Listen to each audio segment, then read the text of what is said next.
Pick the right contractor for your project. Visit our website, checkaproradioshow.com. Join us again next week at the same time. Parks Auction Company will get you top dollar for your property. Parks has a team of experienced auctioneers and realtors who make selling your property simple. Whether you're selling your home, farm, or have an estate to settle, auctions are easy, fast, and profitable. You don't have to worry about the hassle of updates, repairs, or showings, and you'll receive multiple offers on auction day. Parks Auction Company will get you top dollar for your property. Parks Auction Company, committed to auction excellence. Sold it to you, 27 and a half. If you need concrete work done, who would I call? Dan France Concrete. Here's why. He's local. He attended Walter Hill Elementary, Oakland, and MTSU. He served our community as a school resource officer for 9 years, and he's involved in the community. This is Dan with Dan France Concrete, wishing all Rutherford County student athletes a great season. Study hard, play harder, and be safe. Dan France Concrete is a licensed and insured residential and commercial concrete construction contractor serving Middle Tennessee. Check out danfranceconcrete.com online to see some of their work. This is Primetime Sports, WGNS, Murfreesboro, Smyrna, 1019, 100.5, AM 1450, WGNSsports.com, Big GTV streaming video, and always at the game. The game. It's where you've had breakfast with the coaches for decades. It's the Prentice Allsup Heating and Air Coach's Corner, fueled by Donut Country and McDonald's. We'll sit down with the coaches to talk about their most recent games and the matchups ahead. Now from WGNS and Big GTV, it's the Prentice Allsup Heating and Air Coach's Corner. Good Saturday morning, everybody, as we pull out of the month of February and roll into March here this weekend. Looks like it's going to be March coming in like a lamb. We're going to have a little rain, but beautiful weather this weekend. I know a lot of spring sports are underway, especially practices and scrimmages and things like that. Flag football going. We heard some about that last night, even though we're in basketball season and it's wrapping up here as we're into region tournament play. But if you've got some time to get outdoors today, probably a good time to do that. We are talking boys basketball exclusively this morning on the Coaches Show. So all boys basketball coaches, and if you're a boys basketball coach here in Rutherford County, everything's going on tonight. You know, the season goes one way or another after tonight, continues, or it's time to pack up jerseys and all that kind of thing. Because we're in region quarterfinals this evening. We had the same thing for girls last night, so I'm going to quickly recap that for you. But first, before I get into that, I want to talk about one of the teams that's in state tournament play. As a salute from SRM Concrete, Providence Christian Academy secured a spot in the semifinals, state's Final Four, which will be played in Clarksville this year for D2. They won 46-35 over Grace Christian out of Knoxville, and saluting standouts Katie Bajorn and Eva Burkhofer. Those two combining for 39 points of their 46. So big win for PCA, and they're in the finals again. They seem to be making a habit of that. And let's see, they will be rematching against the Kings Academy on March 6th in the semifinals. So that is a big game for them. So congrats from SRM Concrete, locally grown, nationally known. That's SRM Concrete. Girls' scores from last night. The season for Central Magnet comes to a close with a 79-33 road loss at Stone Memorial. Stone Memorial, one of those favorites in Class 3A. So congrats to Alan Bush on a great season here, kind of doing a little bit of a rebuild after last year's success, and fine job there. Last night it was Blackman defeating Blackman defeating Riverdale 57-26 to end the season for the Lady Warriors. Blackman moves on, and the Lady Blaze next opponent will be the Rockvale Lady Rockets, as Rockvale outlasted Laverne 61-49. Laverne led for a good 3 quarters and change in that game last night against Rockvale, but the Lady Rockets pulled it out. So the two number one teams from their respective districts clashing in the region semifinals with a spot in the region championship game on the line. Let's see. Elsewhere, it was Stewart's Creek defeating Siegel 35-25. It was a tough game. Tough game to get any flow last night. Lots of great defense, lots of turnovers, lots of It was a two possession game for the most part of that contest there last night. So Stewart's Creek moves on. Stewart's Creek will play Oakland. The Oakland Lady Patriots upend the Smyrna Bulldogs to end Smyrna season 66-37.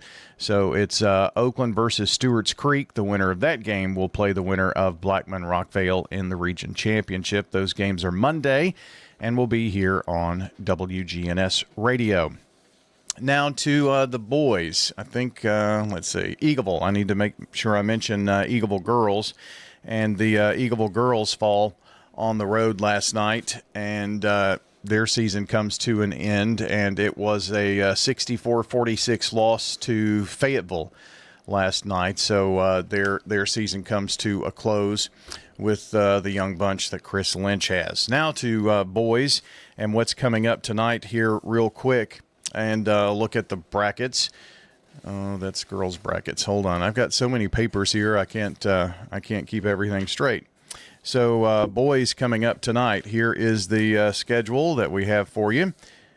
It will be Eagleville at hosting Moore County. So Eagleville boys host Moore County. The tournament is at Eagleville, so if Eagleville can get past Moore County, they'll be hosting the region semifinals and finals. Central Magnet also playing tonight, and the Central Magnet Tigers, well, they will be in action at Upperman. Upperman 26-5. Very tough draw for Kyler Lanier's squad there. Blackman will host Siegel tonight. It'll be Laverne at Rockvale, Smyrna at Oakland, and on WGNS, it'll be Riverdale at Stewart's Creek. The Stewart's Creek, Riverdale, and Rockvale Laverne games are at 7 o'clock. The Oakland, Smyrna, and the Oakland, Smyrna, and Rockvale Laverne games are at 6 o'clock. Blackman, Siegel, and Stewart's Creek, Riverdale at 7 o'clock tonight. That is a change. That's not on any bracket about the Rockvale game, but I know that one for a fact, unless something's changed since yesterday or Thursday. And there you go. So that is a look at the schedule of what's coming up. We're going to have ball games all day today. So after the coaches' shows, we've got MTSU men's basketball at 11:30. We've got the women around 3:30. And then tonight at 6:45, we'll have a pregame show for our high school region quarterfinal. We're jumping into the conversation. All boys this morning. I'll be around for Riverdale, Smyrna, Blackman, John Scott, Laverne, Oakland, Stewart's Creek, Rockvale between 9:45 and 10:30. And then Danny wraps us up with Siegel, Eagleville, then MTCS Cougar Corner. On the Prentice Allsup Heating and Air Coach's Corner. Hang in with us.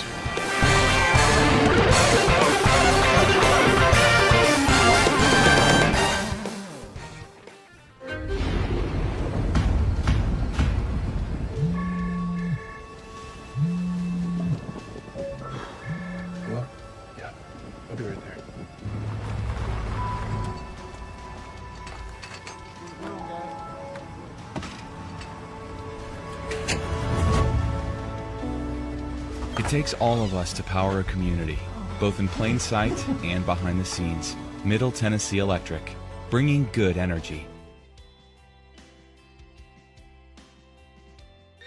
Raider Tees isn't just about t-shirts. We've got jackets, scarves, polos, hats, even jewelry and home decor. Everything to show off your Middle Tennessee Blue Raider pride. Whether you're headed to the game or just want to represent the Blue Raiders every day, we've got you covered. Literally. Come check out our exclusive designs and unbeatable selection at 111 East MTCS Road, right across from MTCS. Raider Tees, bigger, better, and go blue. pizza, pizza. You in a hurry for dinner? Well, we've made it even easier to order online at sirpizzatn.com. Tap the location nearest you and begin your carryout or delivery order at sirpizzatn.com. You can choose from our full menu, and we'll take care of the rest. A Queen's Feast is calling my name. Order Murfreesboro's favorite pizza online at sirpizzatn.com. Sir Pizza, you made me love pizza again. It's the Prentice Allsup Heating and Air Coach's Corner, fueled by Donut Country and McDonald's on 101.9, 100.5, 1450, wgnssports.com and Big G TV. Back here on the Coaches Show, brought to you by State Farm agents Andy Womack, Dana Womack, Celeste Middleton, Alex Williams, Ron Reeves, and Emerson Williams. Like a good neighbor, State Farm is there. We're talking Riverdale boys basketball. The head coach, Michael Voss, is here with us. How many years for you at Riverdale? At Riverdale, this is 11. So Okay. it's 26 in the county. 26 in the county.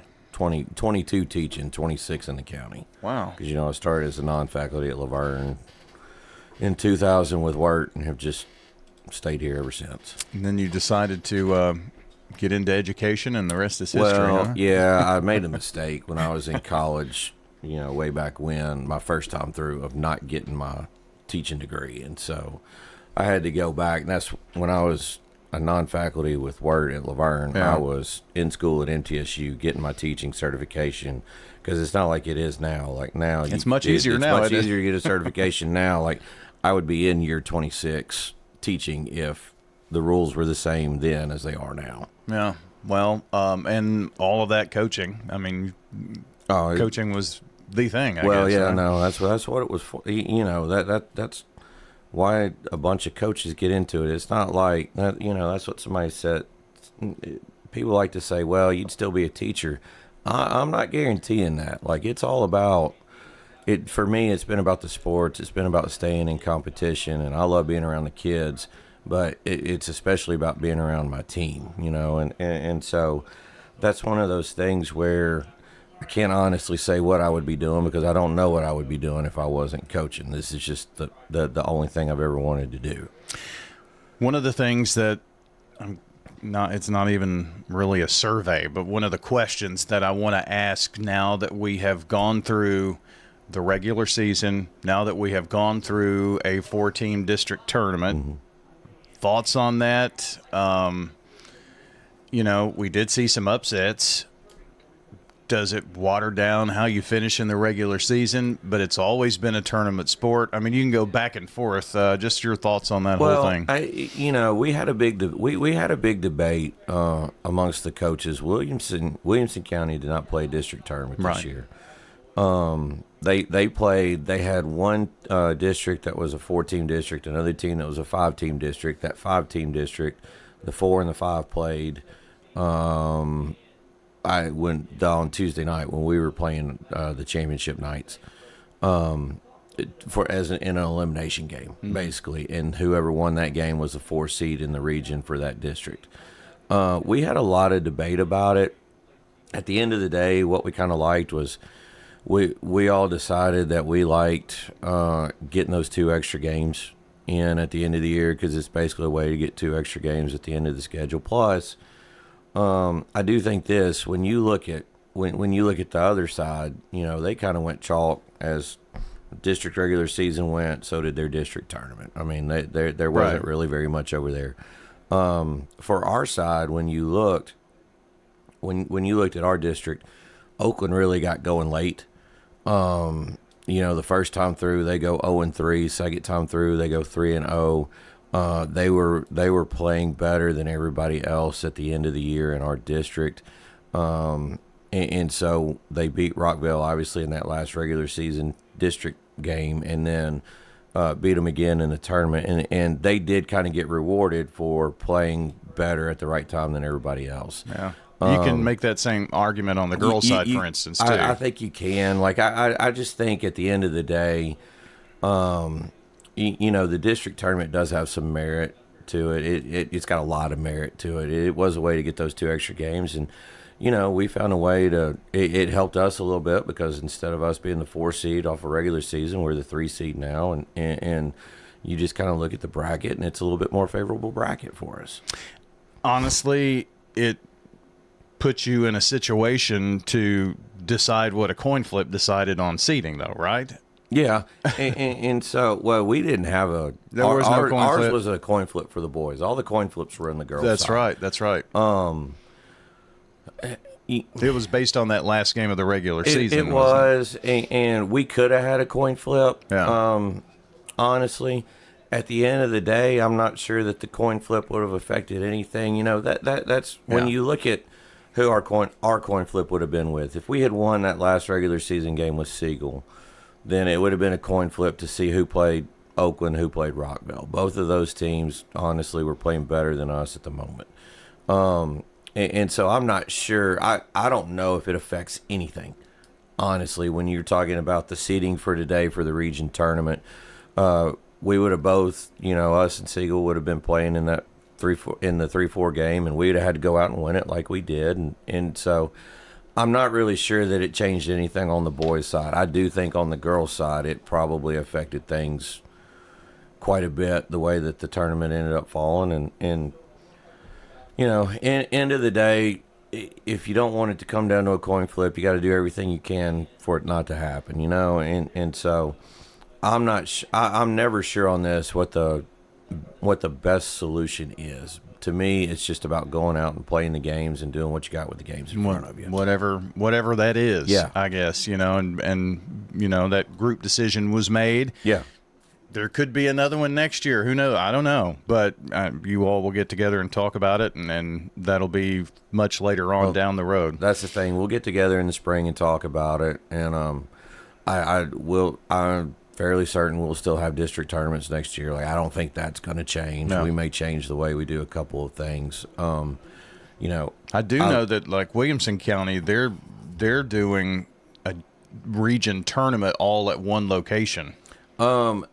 You have to get permission to do that. Now, I'm not opposed to it, but they didn't have a district tournament, so that was one of the reasons why they're doing that. That's what I do like.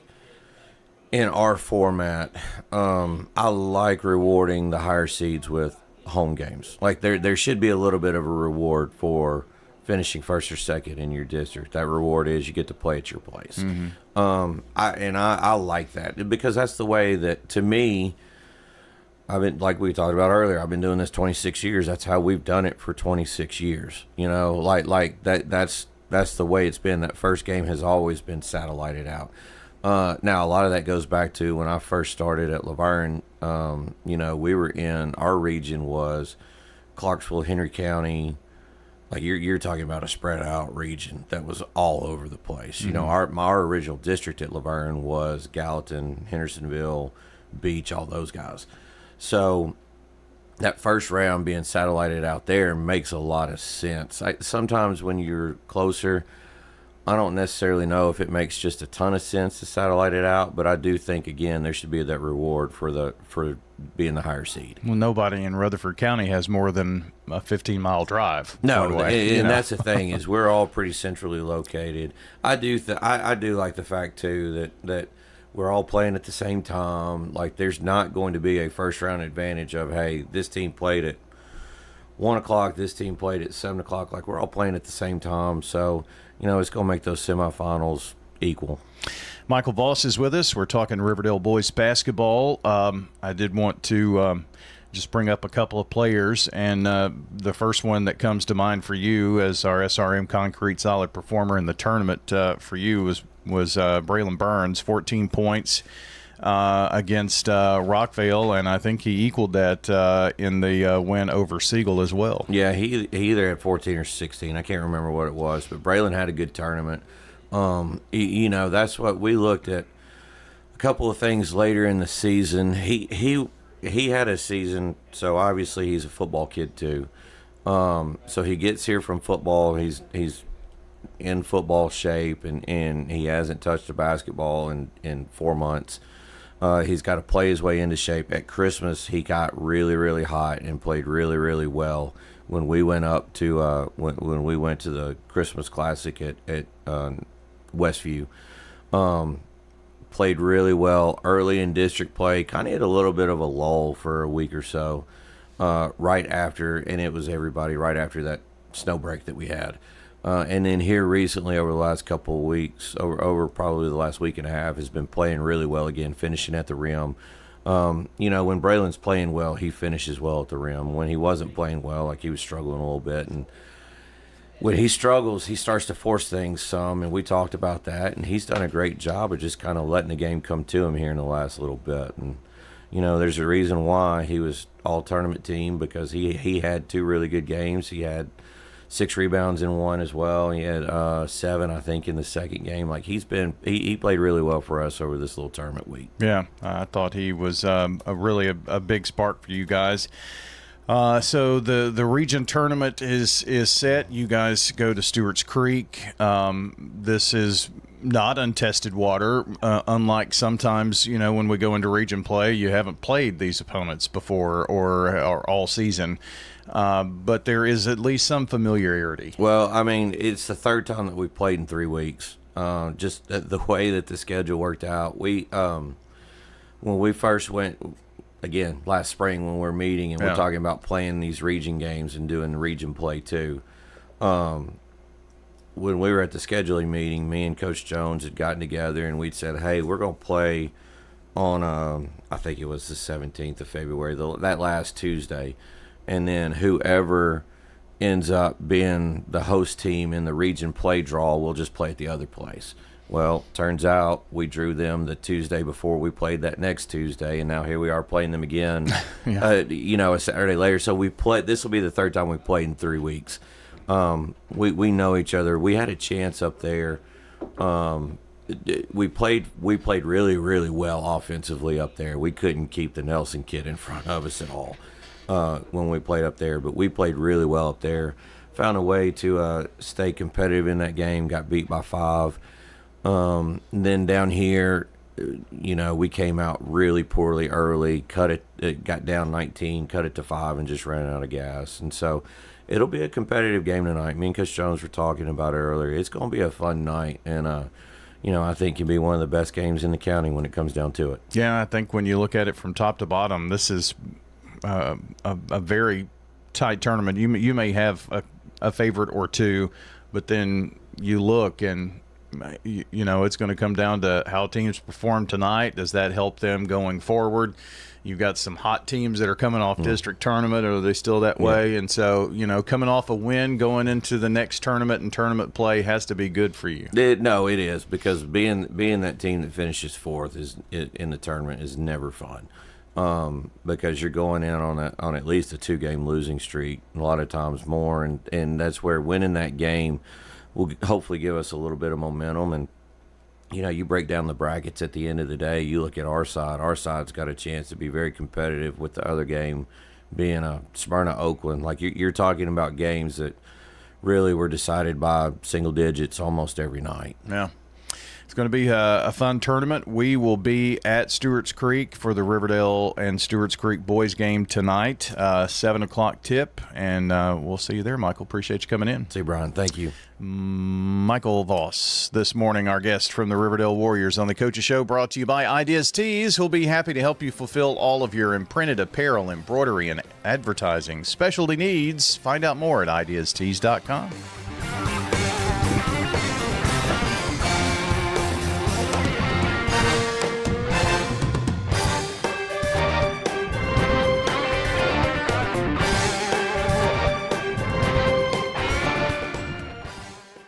When it comes to your child's health, you want care that's close, convenient, and centered around the needs of your family. At MMC Pediatrics, we're more than just doctors. We're partners in your parenting journey. Here for every growth spurt, for every boo-boo, every fever, and every flu.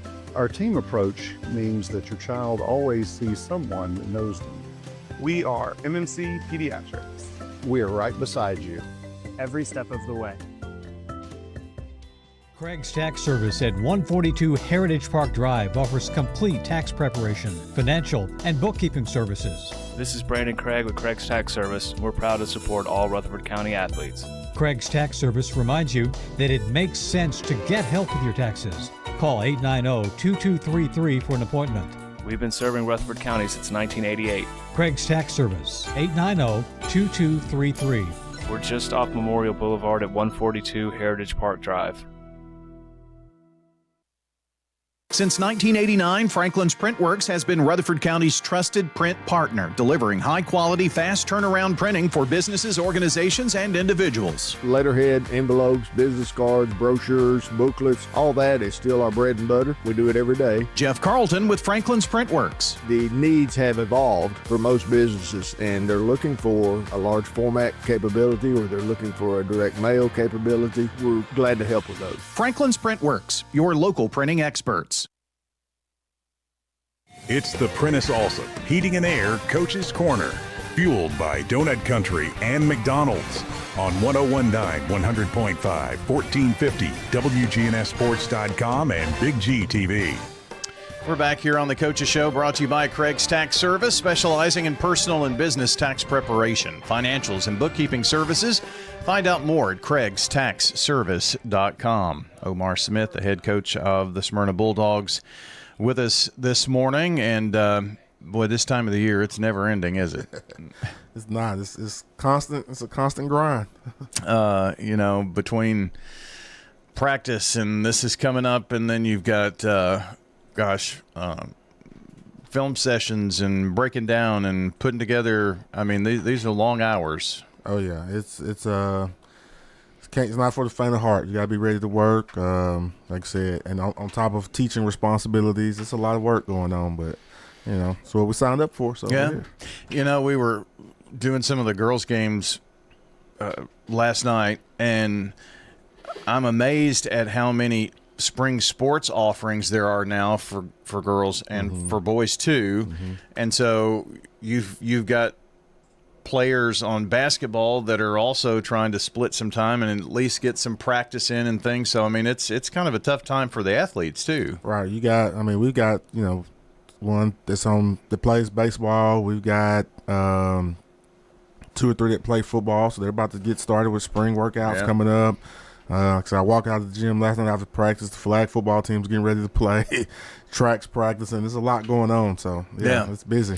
It is. It's a busy time. So there's the point about that is, kids are being pulled in a lot of different directions too. And, you're trying to buckle down and, get grades where they're supposed to be and get ready for those the testing coming up. Yep. So it can be a tough time. I asked Michael this, and so I want to ask you the same question about playing district tournament. I know there was a lot of conversation going into this year with 2 4-team districts. Mm-hmm. Do we do a district tournament? Is it, there are pluses and minuses, and pretty much if you fill the ledger sheet, you can probably come up with the same number of pluses as minuses. So where do you kind of fall in on that now going through it? I was a little indifferent when we met last spring. I remember Coach Workman making a suggestion of us playing 3 games, and my mind was like, I'm definitely not doing that.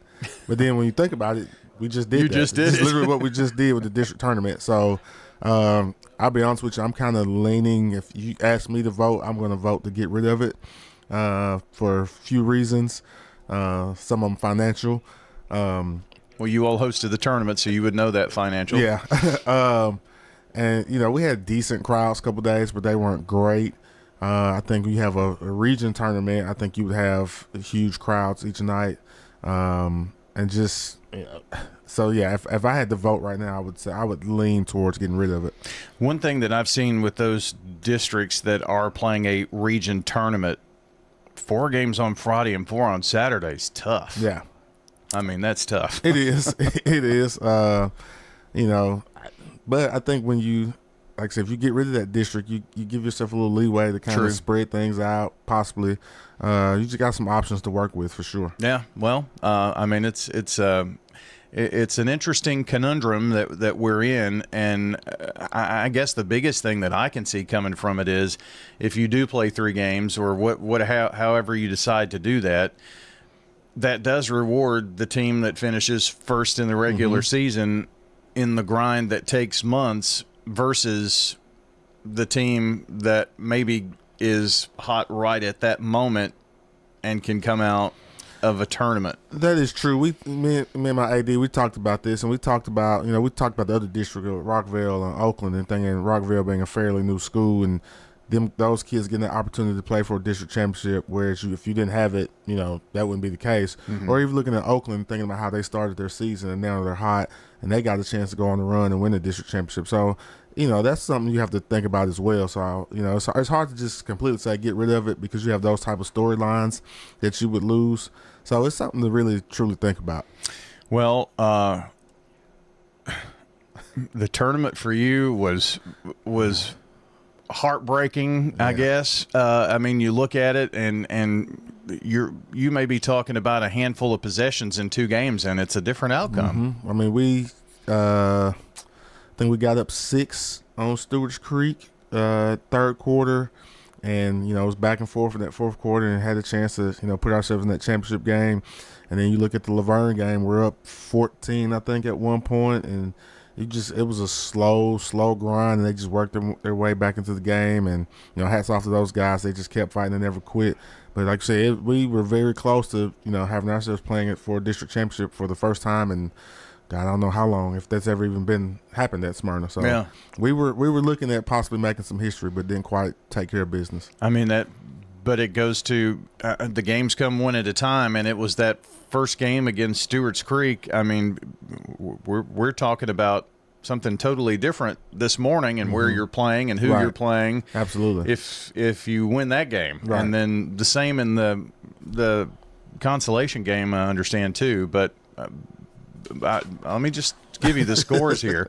64-59 lost to Stewart's Creek, and then it was 69-65. Right.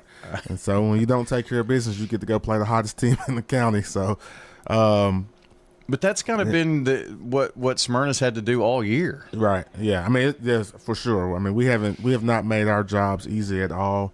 People tell us all the time how good we can be, and I'm trying to get the guys to understand that, but it's not just, it sounds good on paper, or looks good on paper, but you got to go out and make it happen. And so just kind of really grinding and pushing those buttons and getting those guys to understand that you have to empty the tank. And like one of the things I've taught them this week, this is a 1-game season.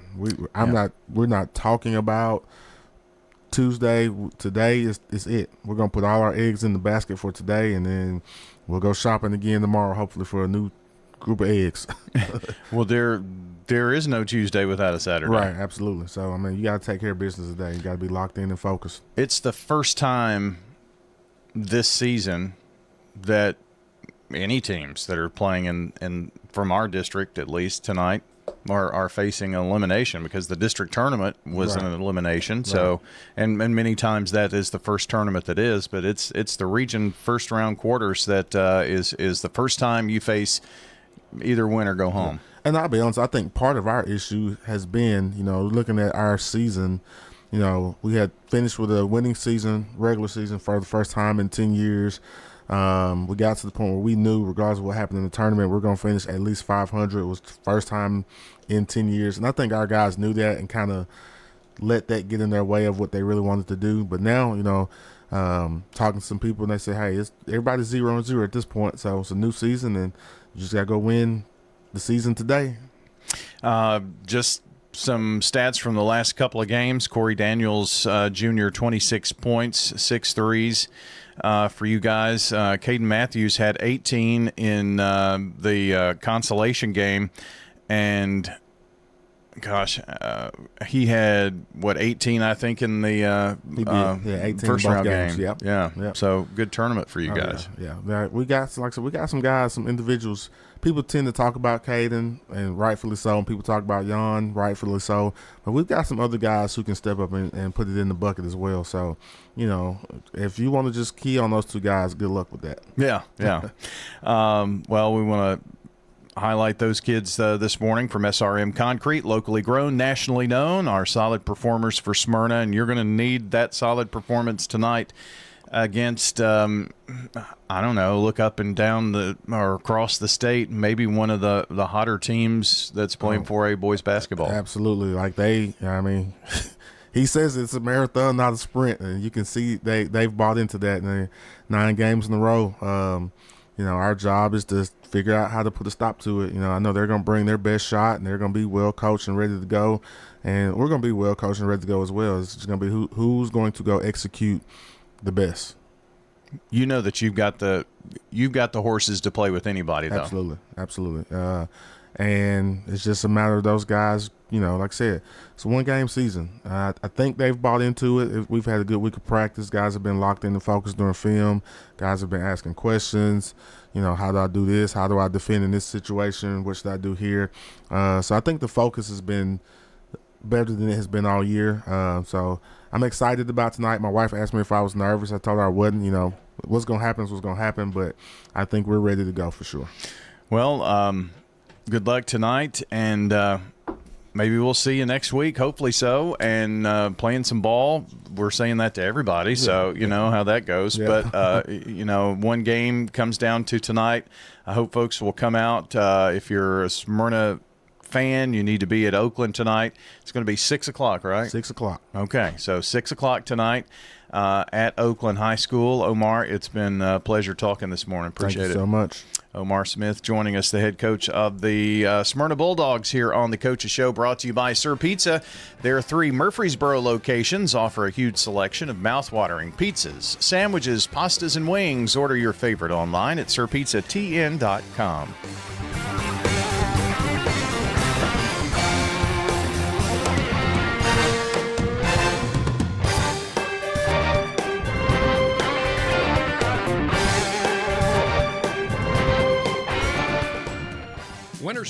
In Rutherford County, we need a sheriff who leads from the front, not from behind a desk. That's Kenneth Barrett, out on calls, side by side with deputies, tackling the tough stuff every shift. He's the working man's leader, supervising with sharp eyes, serving with steady hands, keeping our families safe. Born here, raised here, he's ready to protect here. I'm Kenneth Barrett, running for Rutherford County Sheriff, and I would appreciate your vote. Paid for by Kenneth Barrett for Sheriff, Treasurer Jan Stewart. We're talking with Anne-Marie Brents at Rick's Barbecue, carrying on the Lanning family tradition. I'm passionate about it, and I have a lot of my dad in me, so I know that I have the same energy and mindset that he does. It's the best barbecue you'll eat, the smoked chicken out of this world, and those loaded baked potatoes. That's the biggest potato you can get. They're right at 2 pounds. People ask us that all the time. They're like, where do y'all get those potatoes from? A quick meal feeding the whole family or catering, they can do it all at Rick's Barbecue, 212 Warrior Drive. You've changed thousands of diapers, played hours of peekaboo and duck goose. You do anything to protect your kids. I'm State Farm Agent Emerson Williams, and it's important to protect them with life insurance. I can make it easy and affordable for you to protect your family.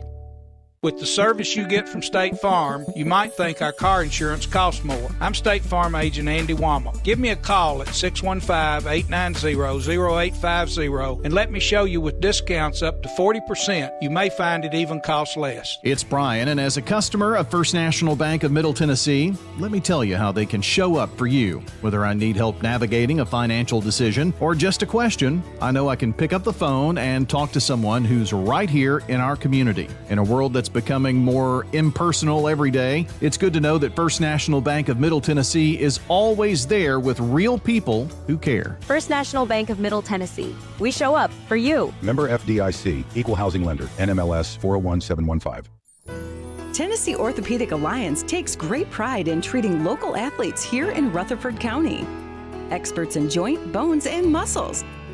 And with over 65 specialists, TOA has a playbook to get you back in the game. To request an appointment, visit TOA.com or call 855-NEED-TOA. Tennessee Orthopedic Alliance. TOA. Live your best life. This is Primetime Sports, WGNS. It's the Prentice Allsup Heating and Air Coach's Corner, fueled by Donut Country and McDonald's on 101.9, 100.5, 1450, wgnssports.com and Big G TV. The Coach's Show this morning brought to you in part by Ideas Tees. They'll be happy to help fulfill all of your imprinted apparel, embroidery, and advertising specialty needs. Find out more at ideastees.com. The Dean of Boys Basketball Coaches, Barry Wortman, here this morning. Good morning, Coach. Ryan. I call you the Dean because you were talking about, games from 20 years ago just a minute ago? That's right. Some war stories from back in the day. There's nothing like tournament basketball. I know you live for this time of the year, don't you? Well, tournament basketball is so fun, and the finality of it makes it it's great. It's a lot of stress involved, but it's fun stress is what it's all about. Yeah. Been asking the coaches this morning, now that we have gone through something for the first time, being a district tournament with 4 teams, and tonight's the first night anybody's faced elimination here in 4A. Your thoughts on having a 4-team district tournament? Does it take away any from the body of work of a regular season that lasts months when you put all that on 2 games? Is it too much? Just your thoughts on the whole thing. Well, the TWSAA says get 4 teams to the region tournament, and they really don't care how you go about it. Exactly. So really, over the years, I've been a big proponent of in the tournament basketball, you lose and it should be, your season should be over. That's sort of the quality of tournament basketball. But I was a big, I even threw out some ideas to our coaches about just going straight to the region. And then as I sort of would see the enjoyment that our guys had and our ladies had, and it's what's in the best interest of our kids. I sort of flipped almost 180 in terms of it's a great experience for them, and great environment, and creates memories, and nothing like tournament basketball, even if there's not lose and go home to it. So I really changed a little bit. Just watching our kids. So I'm good with it. Ultimately, I think it should probably be probably 3 classifications like it was, or maybe even 2. I don't think we'd ever do that in our state, but I think that's probably the biggest thing. That great basketball state. I mean, let's face it, the Rick Ensels and the Pat Summers, people have done so much to make this game of ours so great in our state, and people have done so much. It's just a great basketball state. It's well coached, got amazing players.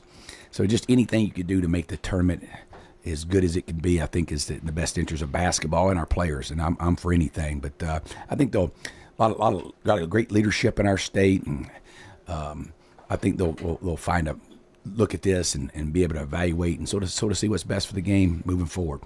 It's really interesting. This is part of the reason why I asked this question. And you all were out in the hallway. You maybe didn't hear Omar talk about this, but he was going into, and I think in a meeting of all the region teams voted to have a tournament, and said, well, Barry had proposed, we play 3 times in the regular season, and let that be what seeds it. And he said, I've taken a 180, and I kind of think I like that side. But they also hosted, and so they know what went on for hosting, the financials, and all of that. So it's a really I don't think there's a wrong answer is the question. Absolutely not. What's best for the game, and I still got a lot of the thoughts that Omar had, just for our game.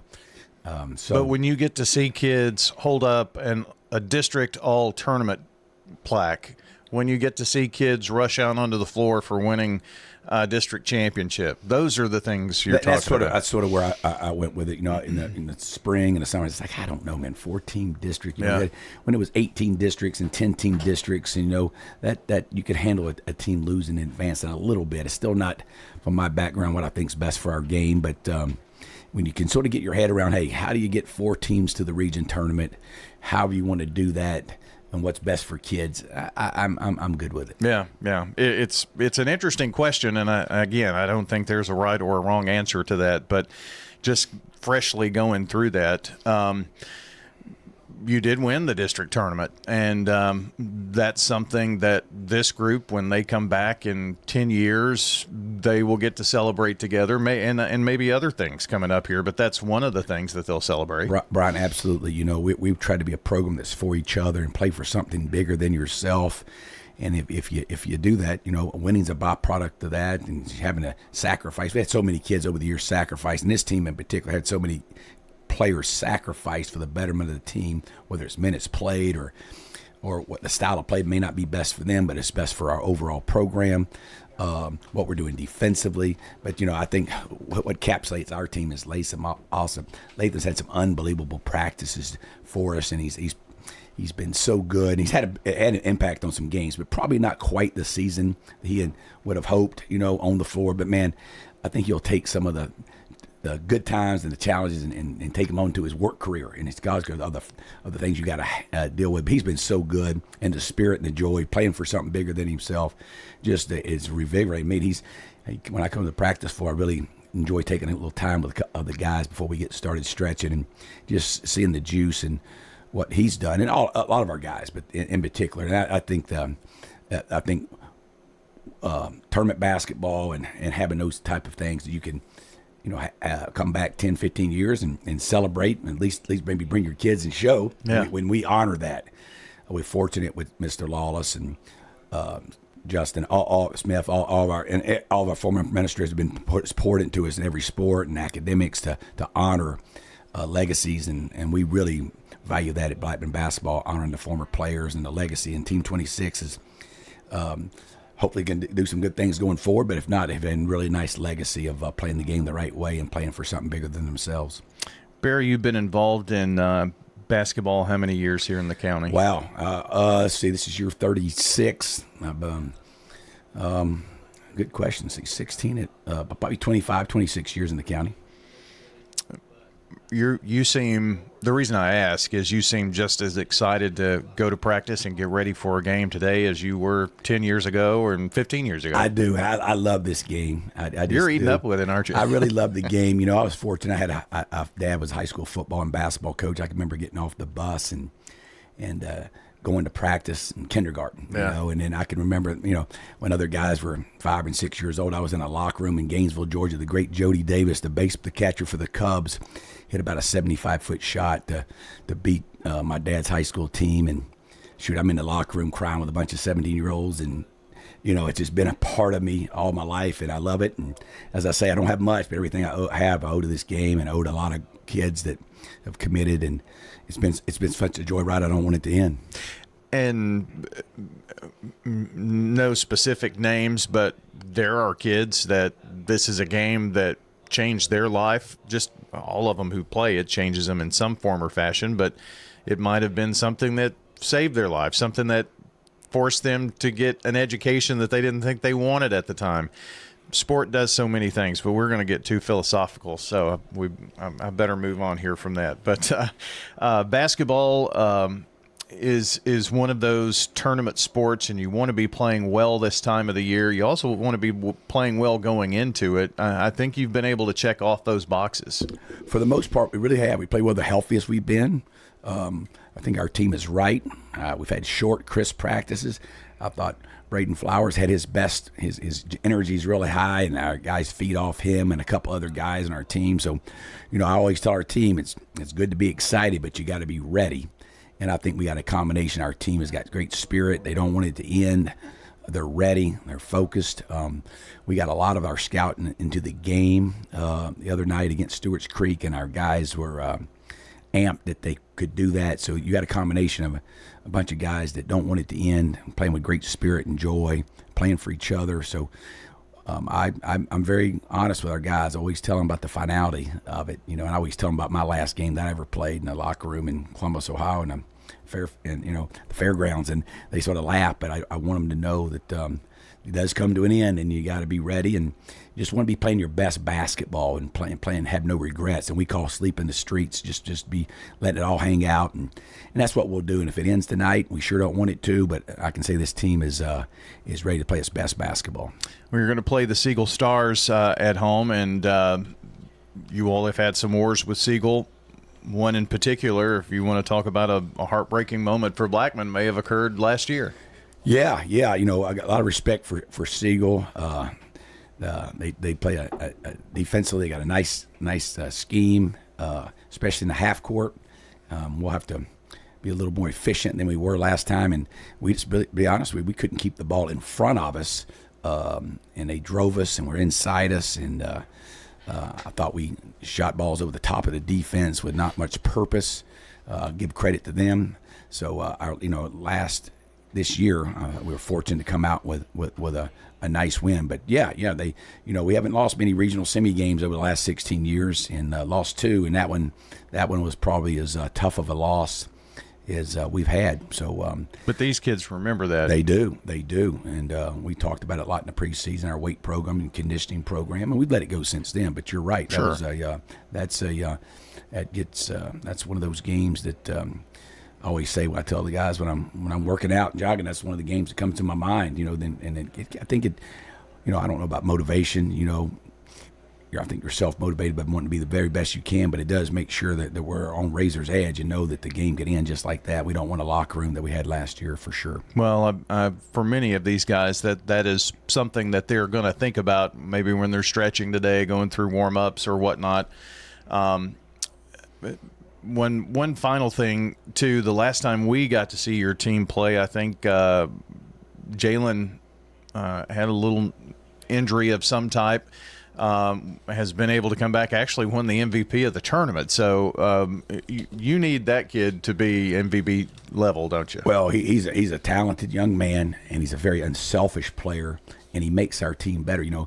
Whether it's right or wrong, I just decided about a year and a half ago to play through him, because he makes all of our guys better. And when he's not on the floor, and we missed him for 4 games in 2.5 weeks, and he came back and really did a nice job in rehab, and 24 and 12, if I remember, in the Stewart's Creek game, and has played extremely well, and again, it makes everybody else better. So if he plays well, he makes everybody else better, and we need him to be at his best definitely tonight.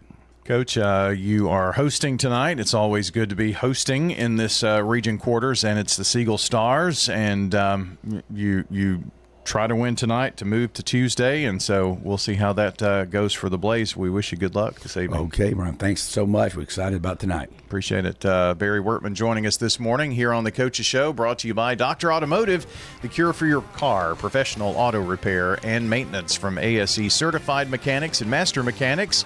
Check them out online at autorepairsmyrna.com.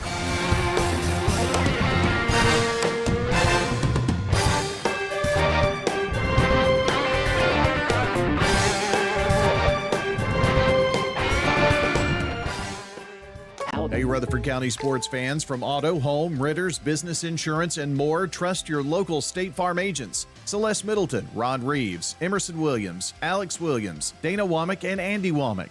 This powerful team lives here, works here, and are your neighbors. They're ready to help you manage everyday risk, recover from the unexpected, and realize your dreams. Contact Celeste, Ron, Emerson, Alex, Dana, or Andy for all of your insurance needs. Like a good neighbor, State Farm is there. Quick, convenient, efficient. 3 words that we all hope to experience when we do business. Our goal at JHA Company is to bring just that to an industry that's traditionally dictated to the customer when it's time to do business. Whether you're purchasing class pictures in a yearbook, class jewelry, a letter jacket, school spirit wear, or senior graduation products, we strive to make the experience quick, convenient, and efficient. Find out more at jhacompany.com. JHA, your one source for an unparalleled scholastic experience.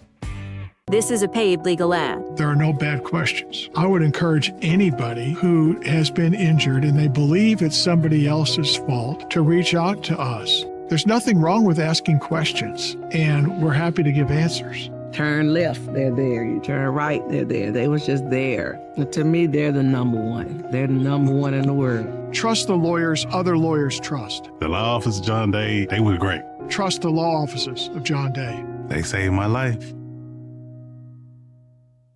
It's the Prentice Allsup Heating and Air Coach's Corner, fueled by Donut Country and McDonald's on 101.9, 100.5, 1450, wgnssports.com, and Big G TV.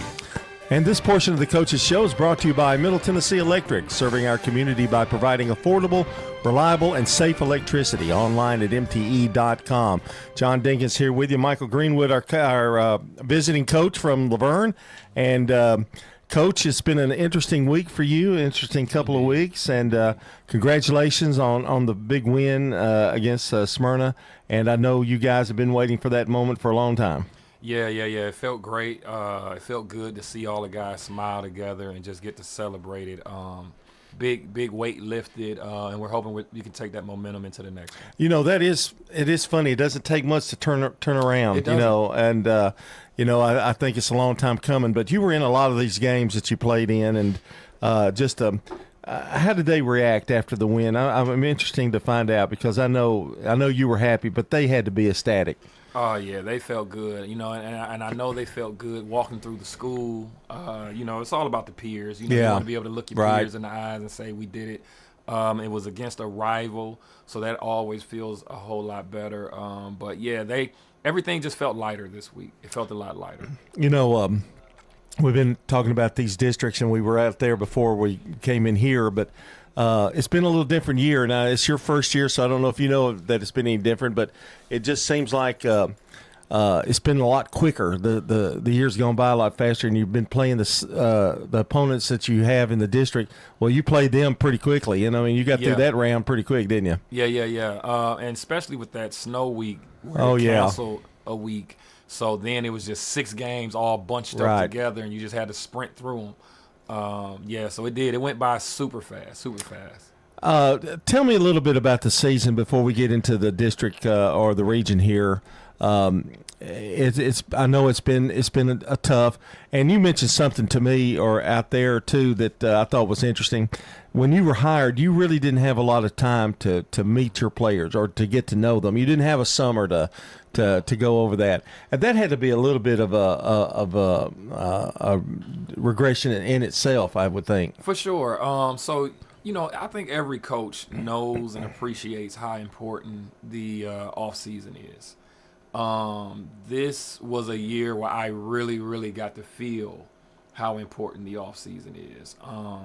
Because it's not just, go through plays and learn systems. It's more so just learning each other. Mm-hmm. We didn't get an opportunity to learn each other. You got to figure out what makes guys tick. They got to figure out, are you here just because you're just some guy filling in, or if you actually care and you're in for the long haul. So that whole the trusting process was and the who's hardest the thing go-to to player? overcome. Who's the go-to player? Yeah. Who's the second go-to player? Yeah. I mean, it's even small things like who's the best guy to inbound the ball. Mm-hmm. You know what I mean? It's like even small things like that where you got, you can't figure it out in practice. That's kind of a game thing. Yeah. Where you figure out, oh, this guy can't handle this, or this guy is better at handling that. Who can read? Because on those inbound plays, you got to be able to read. You got to be able to read the cut. You got to be able to see the guy open before he's open. Right. You know what I mean? Like a quarterback. Like a quarterback, exactly. It's exactly like a quarterback. And the difference with football is you have 5 guys come try out and say, I want to be quarterback, and you figure out which 5. Mm-hmm. Well, with basketball, you got 15 guys on a team, and you say, which one of these 15 can read this the best? And you might have a 6'7" guy, coach, right? I mean, you might have a 6'7" guy that can bring the ball down the floor and is the best player to do that. And even though his size doesn't really fit what you would count as a point guard, I mean, not in your case necessarily, but that happens, I would think. But actually, in our case, one of the things that we did have is we do have our big man helping bring it down the court. Mm-hmm. Because not just so much he's like a fantastic ball handler, he is a good one, but he's a great decision maker. Yeah. And again, you have to go through those in real time versus trying those things out over the summer in scrimmages where there's not as many eyeballs on you, not as much pressure. You have to figure it out in real time. And dealing with the young group that we have, you're trying to balance that and keep confidence and keep interest. Like it was a tough job for those kids to fight through, and I'm super proud of them for doing it, because it would have been easy for them to lay down against Smyrna and just take a loss and say, oh, it is what it is. We'll play the next week anyway, so it doesn't matter. So it would have been easy for them to lay down. We got down, I believe, about 16 points that game. Wow. And so for them to fight back, it shows a lot about what's really within them. In a season like this, and we're not going to sugarcoat it, it was tough. I mean, sure. And did you ever have a moment with them that you had to circle them around, circle the wagons, you might say, and go, now, guys, we're in this together, and that kind of thing, something to kind of spur them on? Because I know it can get down. I mean, it's, if you continue to lose. Yeah, so we had a couple of those moments, to be honest with you. However, I will say there was a conversation that we had in particular right before we played Smyrna that I believe helped steer us in the direction that we did that game. It was an intimate conversation, very quick thing while we were watching film, where a question was asked about why we're being game planned a certain way, and I responded the way I felt, and I think it really hit home, and we got the results that we did. And so I'm hoping that they still understand that conversation. I hope it still resonates, and then we go out here and do what we can do this evening. You know, you have to tip your cap to them. Consolation game. You know, and like you said, I mean, you know, you're going anyway. Yeah. But seeding is important, and who you draw. For sure. And they kind of sensed that, I guess, and they took it. You got Rockville tonight, and they're very talented. They've had a couple of losses in the last week or so. How do you game plan for them? Because I know they're very athletic. Yes. The thing about Rockville that I love and hate to coach against is they play really hard. They play really hard. And so if you're not willing to be physical and play hard, you can't beat them. So the X's and O's are one thing, but when you can get a group and shout out to the coach, he does a great job of just getting those guys to give everything they can. And when you have to play a team that's willing to fight and play that hard, you gotta bring your lunch pail. You know what I mean? They're not going to give you anything easy. You know, the mindset now, you know, you lose, you're done. Yes. It's a whole different ball game now. Yes, for sure. And I would think it would be important to get that good start, let them know that they can play with them. I mean, I think those are important keys in this game tonight. Yes. The start will be everything. I agree with that. We got to be able to give a punch and take a punch. You know what I mean? I got to be on my toes about how and when to use those timeouts. They'll be very important. And so, yeah, that pregame conversation, that layup line, like that all is very, very big because that first quarter is going to be everything. The game is at Rockville. I think it's at 6 tonight. Is that right? Yes, Okay. Yes, game is at 6. It's. I'm also looking forward to it because it's a rematch of a situation where first game we didn't show up at all. You know what I mean? We took a good whooping, and I know we're better than that. Yeah. And I guess your theme this year is to keep the faith. You know, it's going to happen. I mean, it will happen eventually. Yeah. I mean, and for the playoffs, it's why not us? Yeah. Why not us? Right. You know what I mean? Like we've fought, we've had to overcome a lot of adversity that a lot of haven't had to deal with. And at this point, it's 0-0 records. We win, and it doesn't matter what you did yesterday. It doesn't matter if you win today. You know, and particularly in boys, there are instances of this happening. You know, where a team, you know, kind of goes through, gets hot, plays well, 4 or 5 games, and no telling how far you can go. It would be an amazing accomplishment if you guys get there with the record you have. For sure. But you know, like I said, history has proven that can happen. For sure. Because, you know, one of the things that we were all just kind of talking about in the lobby there, in this county, you know, you got to have some winners, you got to have some losers, but the talent comparison is pretty a lot closer than the scoreboard or the records would make you think. So it's just a matter of some teams have been better at locking in for 32 minutes than others. And so if I can get my guys to lock in for 32 minutes, then we could be on the flip side of some of these results that we've been on. It's a game that it's always weird because it's one game. Crowds are usually not quite as big. So you have to find ways to kind of fire your guys up. I don't think that'll be the case tonight. I think there's going to be a good crowd there. But anything different that you'll do today that you've done in the past? Anything different? It'll be different from regular season, but it'll be very close to, like I said, the way we approach the district.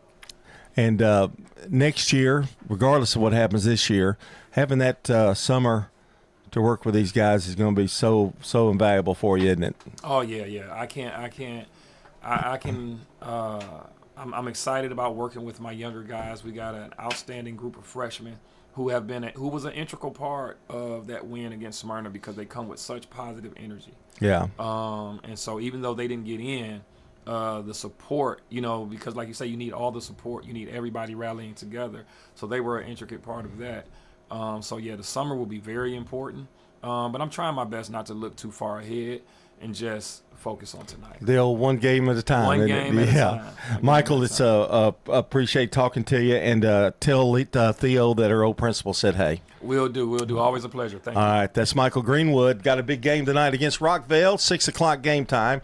This portion of the show brought to you by Edward Jones Financial Advisor Lee Colvin, who will work with you to develop a complete, tailored strategy to help you achieve your financial goals. That's Edward Jones Financial Advisor Lee Colvin. We'll be back. I think it's Oakland time.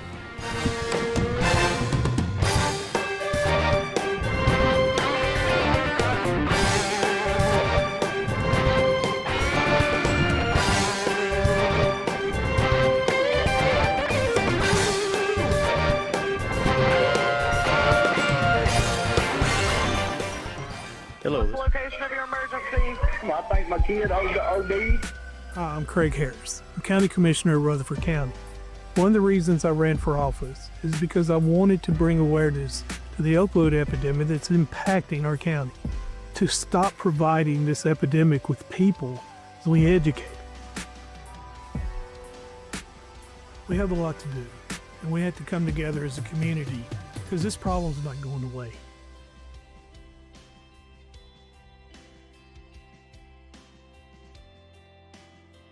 Decisions. One important decision may be what to do with your retirement plan. Make sure your retirement stays on track. I'm Lee Colvin, your Edward Jones Financial Advisor, and I'd like to help. Stop by our office in the Public Shopping Center on South Rutherford Boulevard or give us a call at 615-907-7056 for a face-to-face appointment. Edward Jones, Making Sense of Investing, member SIPC. Rely on the experienced professionals at Prentice Allsup Heating and Air. Whether it's the blazing heat of summer or the bitter cold of winter, let the Rheem Pro professionals at Prentice Allsup Heating and Air Conditioning on West College Street keep your home or business comfortable year-round. We service all major brands and in most cases offer same-day service. Call us today at 615-890-1311. Prentice Allsup Heating and Air, your Rheem Pro partner heating and cooling contractor on West College Street, just under the Thompson Lane overpass. Insurance should be simple, not complicated. That's why at Rayburn Insurance, Agent Rick Hull cuts through the jargon and helps you understand your options clearly. He's committed to finding the right coverage that fits your unique needs and budget. Their team has been a trusted partner in the community since 1973. Ready to make insurance easy? Get with Rick Hall at Rayburn Insurance Agency. He's ready to help you get the protection you deserve. It's the Prentice Allsup Heating and Air Coach's Corner, fueled by Donut Country and McDonald's on 101.9, 100.5, 1450, wgnssports.com and Big G TV. And this portion of the Coach's Show brought to you by Las Casas Feed Supply, locally owned and operated by Coy and Jennifer Young, specializing in animal feeds, premium pet foods, farm supplies, and more. Now, we've got Tony Rutland, the head coach of the Oakland Patriots here, and I think Las Casas Feed Supply is a very appropriate sponsor because they're right out by Oakland High School, just a little further. Yeah. Maybe toward Milton a little there bit. It is, but there it is. I'm been anxious to talk to you because we were at the district tournament and these games. You know, some will say, well, they don't. You're going to go to the region. They don't mean anything. But I think for you guys and I think it does mean something. And 9, I think, am I right? 9 straight. That's correct. And people had you buried, and you've had a terrific turnaround. And we're going to talk about how that happened. But I'm going to give first credit to you for sticking to your guns and some things. And it's got to be a thrill. And I know you got a big game tonight. Tell us about the turnaround and tell us how it's felt for your guys, I think. I think the big turnaround really, I think, was our concepts. I think Oakland has been predominantly like an offensive basketball program, and I think just coming from Laverne, and trying to advance to different stages in the playoffs, defense has to be the key. Mm-hmm. And I was always trying to find what type of defenses that we can get so our team can benefit on the offensive end. Right. And that took a lot of benching of certain players. And I give all my players credit because even when I did bench some of them could quit. Some of them could have just went in a hole. But a lot of them came out of it and they started believing in the process and they started buying in. And I think that's the biggest change for us is the kids really buying in to the point where our defense has to be our best part of our game. The streak has helped with confidence, teamwork, some of the best defense. I like you say, they are really into defense now, Yes. which I don't think they may bought in early on that. Right. But here's an example. I don't do this often, but Josh Wiley was sitting in the stands the other night before the game, and I came up to him. I said, "Son, you're playing awesome." I said, "I just want to let you know that."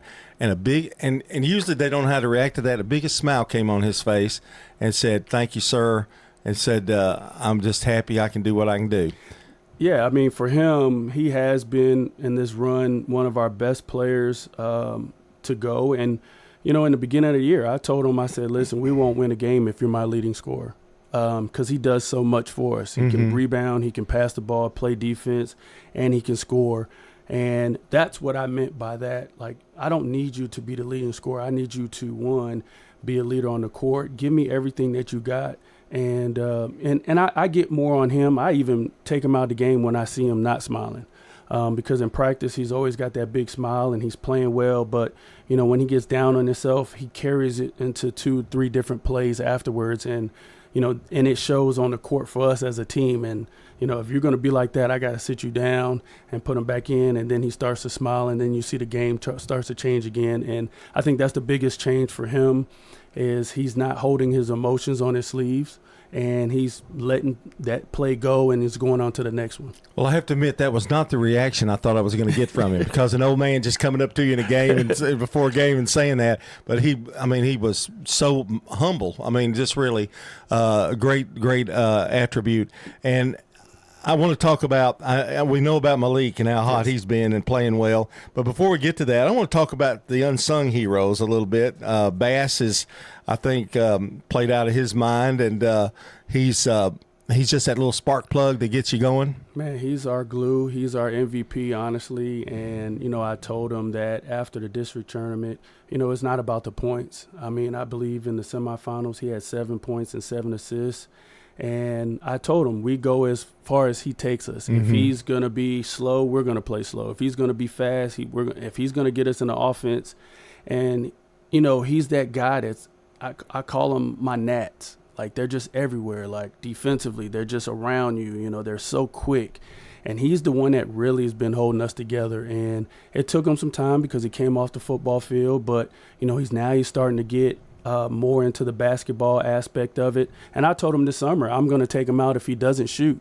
He looked at me like he's never heard that before. And I was like, look, wherever your spots are, if you're not going to shoot it, I'm going to take you out. Yeah. And from then, his confidence has gone up. He's knocking down shots because if you play off of him, he can knock it down. He can get to the basket. He can pass it and create shots for others. And he's the one that's really getting us going.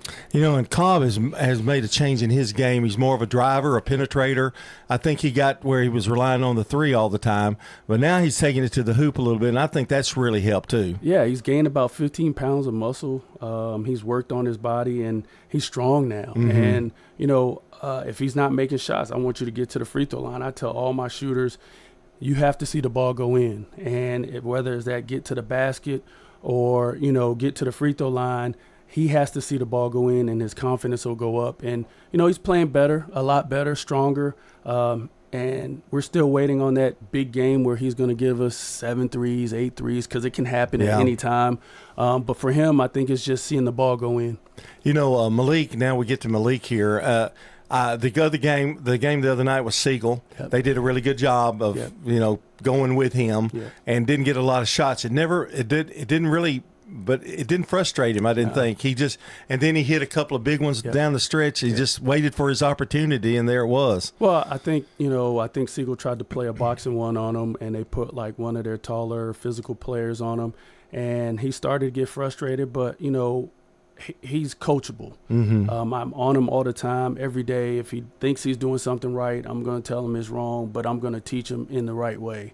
And I told him during the Siegel, you don't have to score 20 points for us to win. You can be the decoy, set good screens, get other guys open. And once he started to do that, then it started opening up more shots for him. And, he realizes he moves the ball, and I need him to get rebounds and steals and stuff like that. When he's doing that, man, he's going to be one of the top players in the state. I think I want to mention one other guy, and his name. I forget it at this moment. I don't know why, but Eli Bell. Mm-hmm.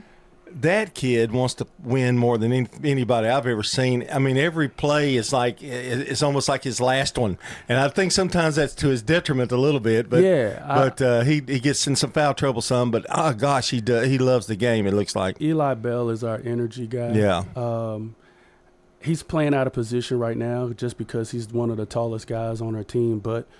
Things will change next year, and what I love about him is he doesn't mind going and doing things that's going to be best for the team, but, he'll play the whole game and don't worry about scoring. He just wants to play defense and wants to rebound and do whatever. He can guard the 1 through 5. Yeah. And this summer we're really going to get into him about his development, and he's not that far off, but he is our energy guy, and we really, really appreciate him.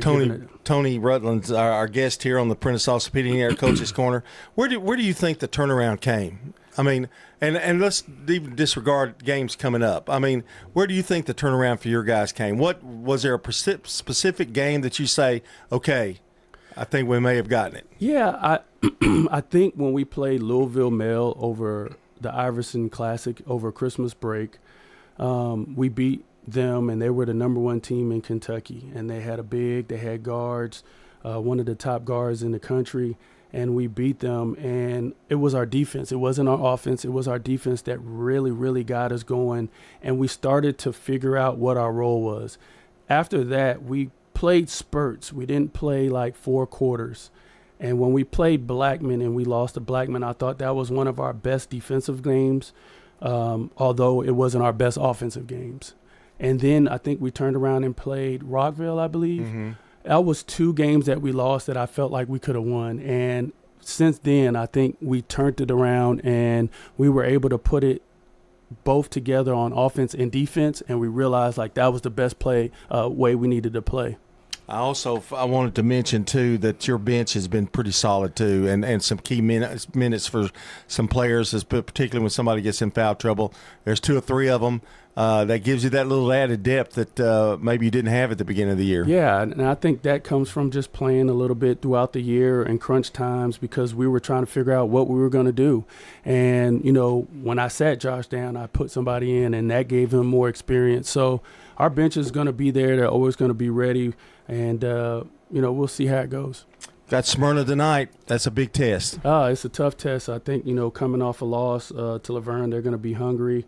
Our guys know that, and we're never going to doubt them. And we know their skills. They got 2 great players, one a big that, I'm familiar with. So they got all the pieces. They got a guy that's shooting really well. That wasn't, his 6 threes, I believe, against Laverne. So we know them really well. So we're going to come out and be prepared. Well, I would want to talk to you another 4 or 5 minutes, but the Grim Reaper's here telling me it's time to close up. But good luck tonight, Coach, and the rest of the way. Hope to see you next week. Yep. I guess we will. I hope so. Yeah. And I guess Smyrna's hoping that too, aren't they? Yeah, they are. It's a do or die situation. It is. That's a big game.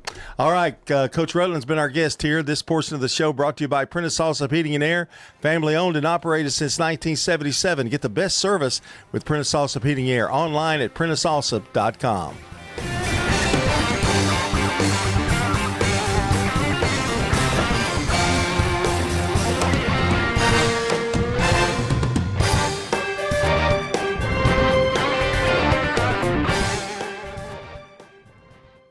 Do you love WGNS Radio? Well, now you can watch it too. WGNS Big GTV brings your favorite radio shows live and on demand. From breaking news and community talk to Rutherford County's top local sports. We've got it all right at your fingertips. Watch anytime, anywhere. WGNS Big GTV, where radio comes to life.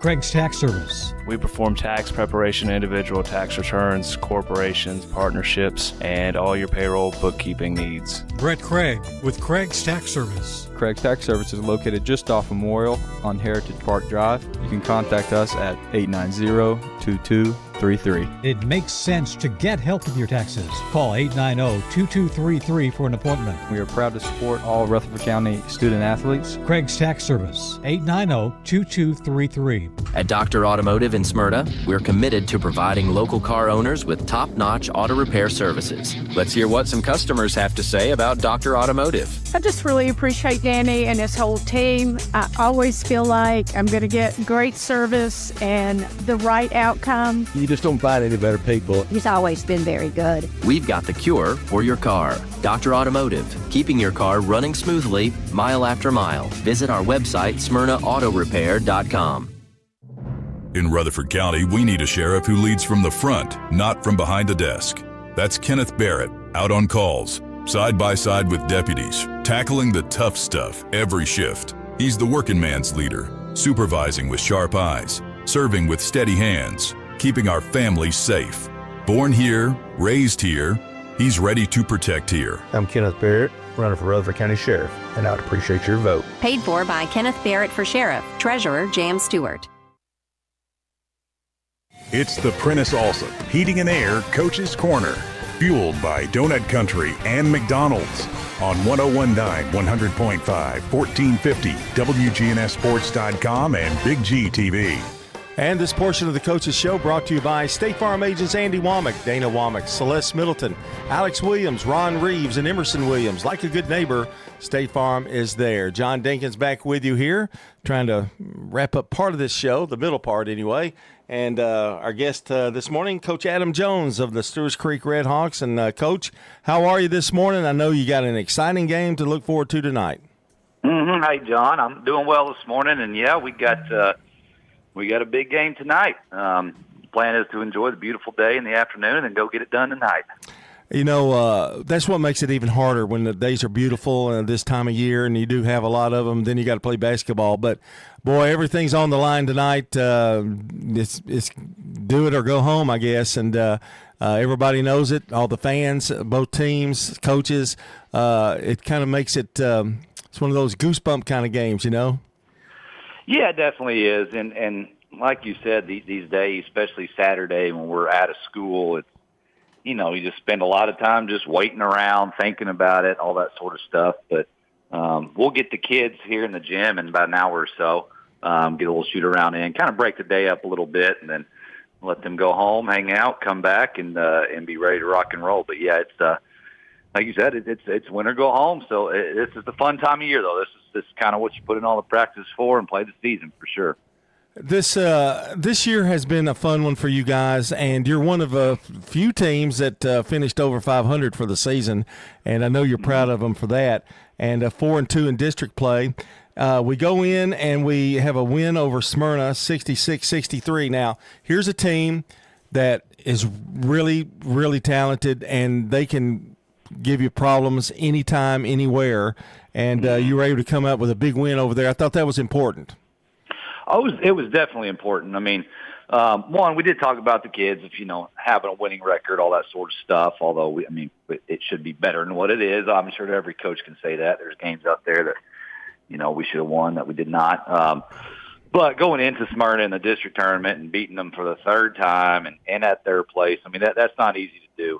Smyrna's an ultra-talented team, and it's not like we've absolutely just killed them every time. It's been close games, and proud of our kids to get over that because one, it's really big to get our home game tonight, and then just the confidence of knowing we can beat a team 3 times, like we'll have to do tonight against Riverdale.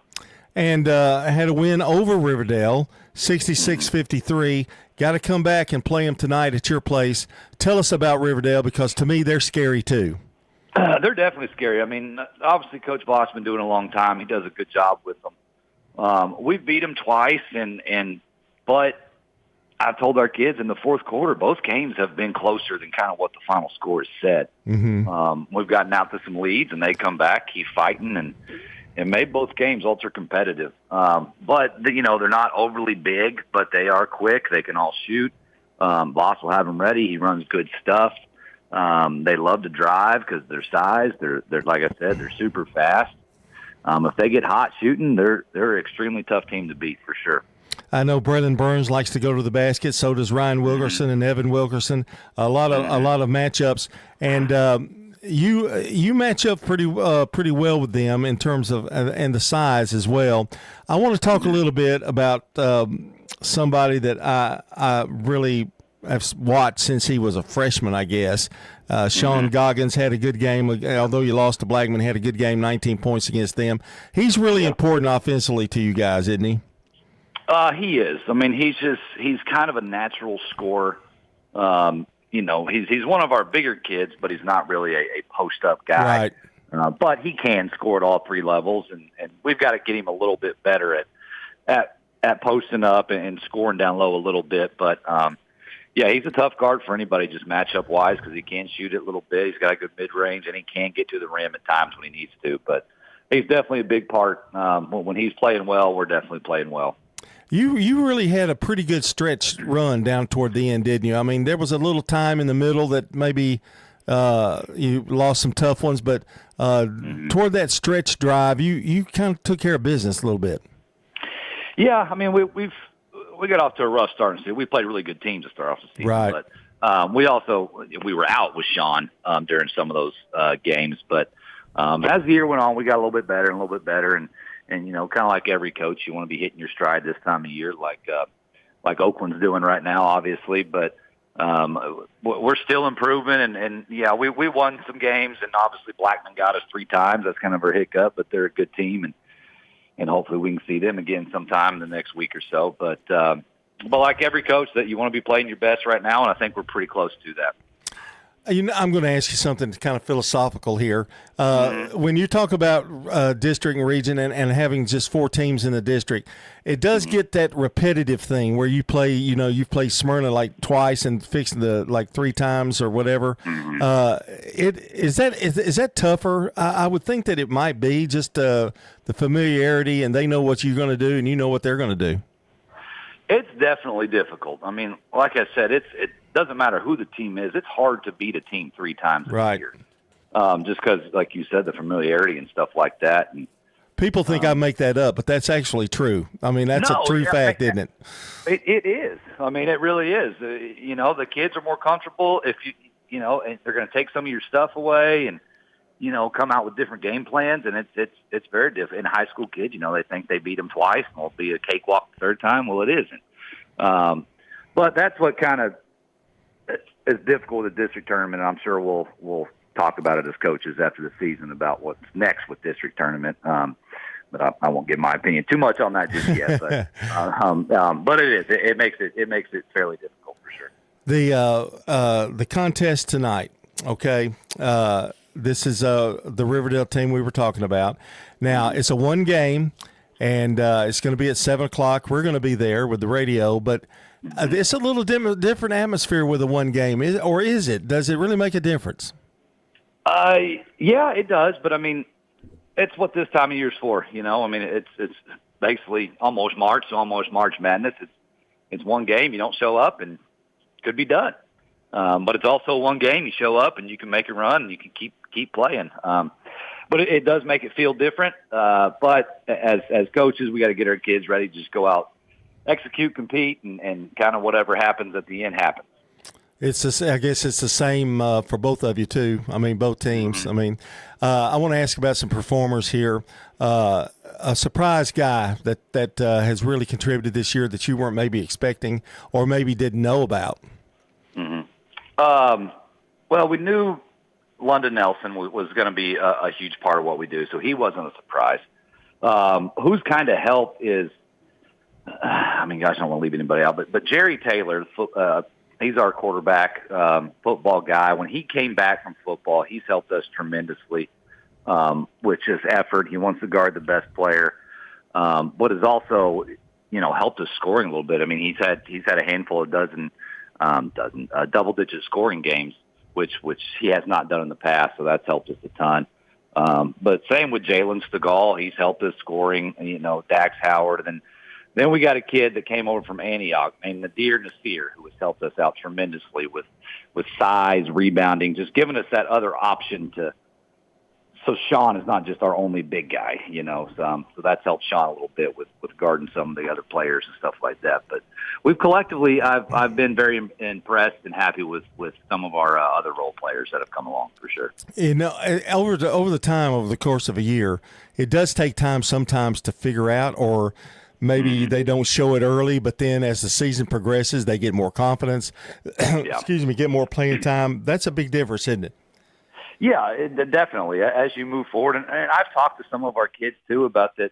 Their playing time has kind of gone away a little bit. Uh-huh. But, just when you get this late in the year and you kind of get your rotation, and some other guys are improving more, and the comfortability of lineups that we need, and told the other guys just to keep working and wait your turn. Next year it'll be your time at this time of year. But definitely the ones you get your rotation ready kind of end up coming out at the end of the year, and that's how you kind of keep those guys rolling a little bit. Adam Jones, our guest here on the Prentice Allsup Heating and Air Coaches Corner, Stewart's Creek Redhawks. And one final question here, Adam. When you expect any surprises from Riverdale tonight, or do you think it's just going to be mano against you two? Coach Voss will have something up his sleeve, I would imagine. with these winner go home games, you're going to try something. Now, if it doesn't work, then you can bail. But I'm sure there's going to be something funky. But we'll be ready. We've kind of prepared for some different sort of things. But you just never know. But really, it's whoever goes out and executes the best. And it's a pretty simple game. Just knock in some shots, and that should take care of everything. Well, we'll be there tonight, and we'll try to stay out of your way over there. So, but I think we'll be on the visitor side, so we won't be seeing too much of you. But no worries, holler whatever you need to say. All right, but good luck to you, Coach, and good luck against Riverdale tonight. I appreciate you, John. I appreciate it. Thank you. That's Adam Jones, the head coach of the Stewart's Creek Redhawks. Big game tonight, hosting Riverdale in boys basketball action. This portion of the show brought to you by Dan France Concrete, a licensed insured residential and commercial concrete construction contractor serving Middle Tennessee. That's Dan France Concrete. Up next, it's Rockvale.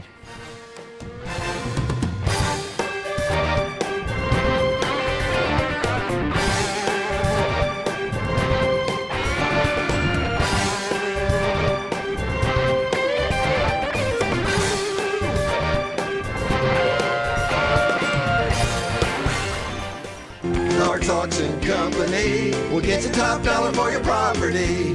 Auctions are easy, fast, and profitable. Whether you're buying or selling your home or commercial property, the auction is just so much easier, quicker, smoother. My wife and I sold our personal home. Parks Auction helped us with that. The house brought about 20% more than we were going to ask for. Visit parksauction.com. Parks Auction Company will get you top dollar for your property. Parks Auction Company, committed to auction excellence. Sold it to you, 27.5. You've heard people say, you know your work by your name, but there's no better name for residential and business concrete work than Dan France Concrete. From basic slabs to decorative stamping, for your next concrete project, call Dan France Concrete, 615-642-5152. This is Dan with Dan France Concrete, wishing all Rutherford County student athletes a great season. Study hard, play harder, and be safe. Trust me, Dan is committed to the community and will offer you a great product. He'll stand behind his work and make sure you're satisfied with every aspect of the work. Dan France Concrete. At Middle Tennessee Electric, we see the lines that link us all, illuminating our neighborhoods, empowering our businesses, and helping us to recharge. Because we believe in the power of good energy. Whether it comes from our grids, the sun, or a kind heart. And as your family and our region continue to grow, you can trust that we'll always be there for you. Middle Tennessee Electric, bringing good energy. True Blue Raider fans don't settle for just any gear. They shop at Raider Tees, specializing in Middle Tennessee apparel and accessories. No distractions, just pure Blue Raider pride. From t-shirts and hoodies to decals, stadium chairs, and exclusive designs you won't find anywhere else. We've got it all.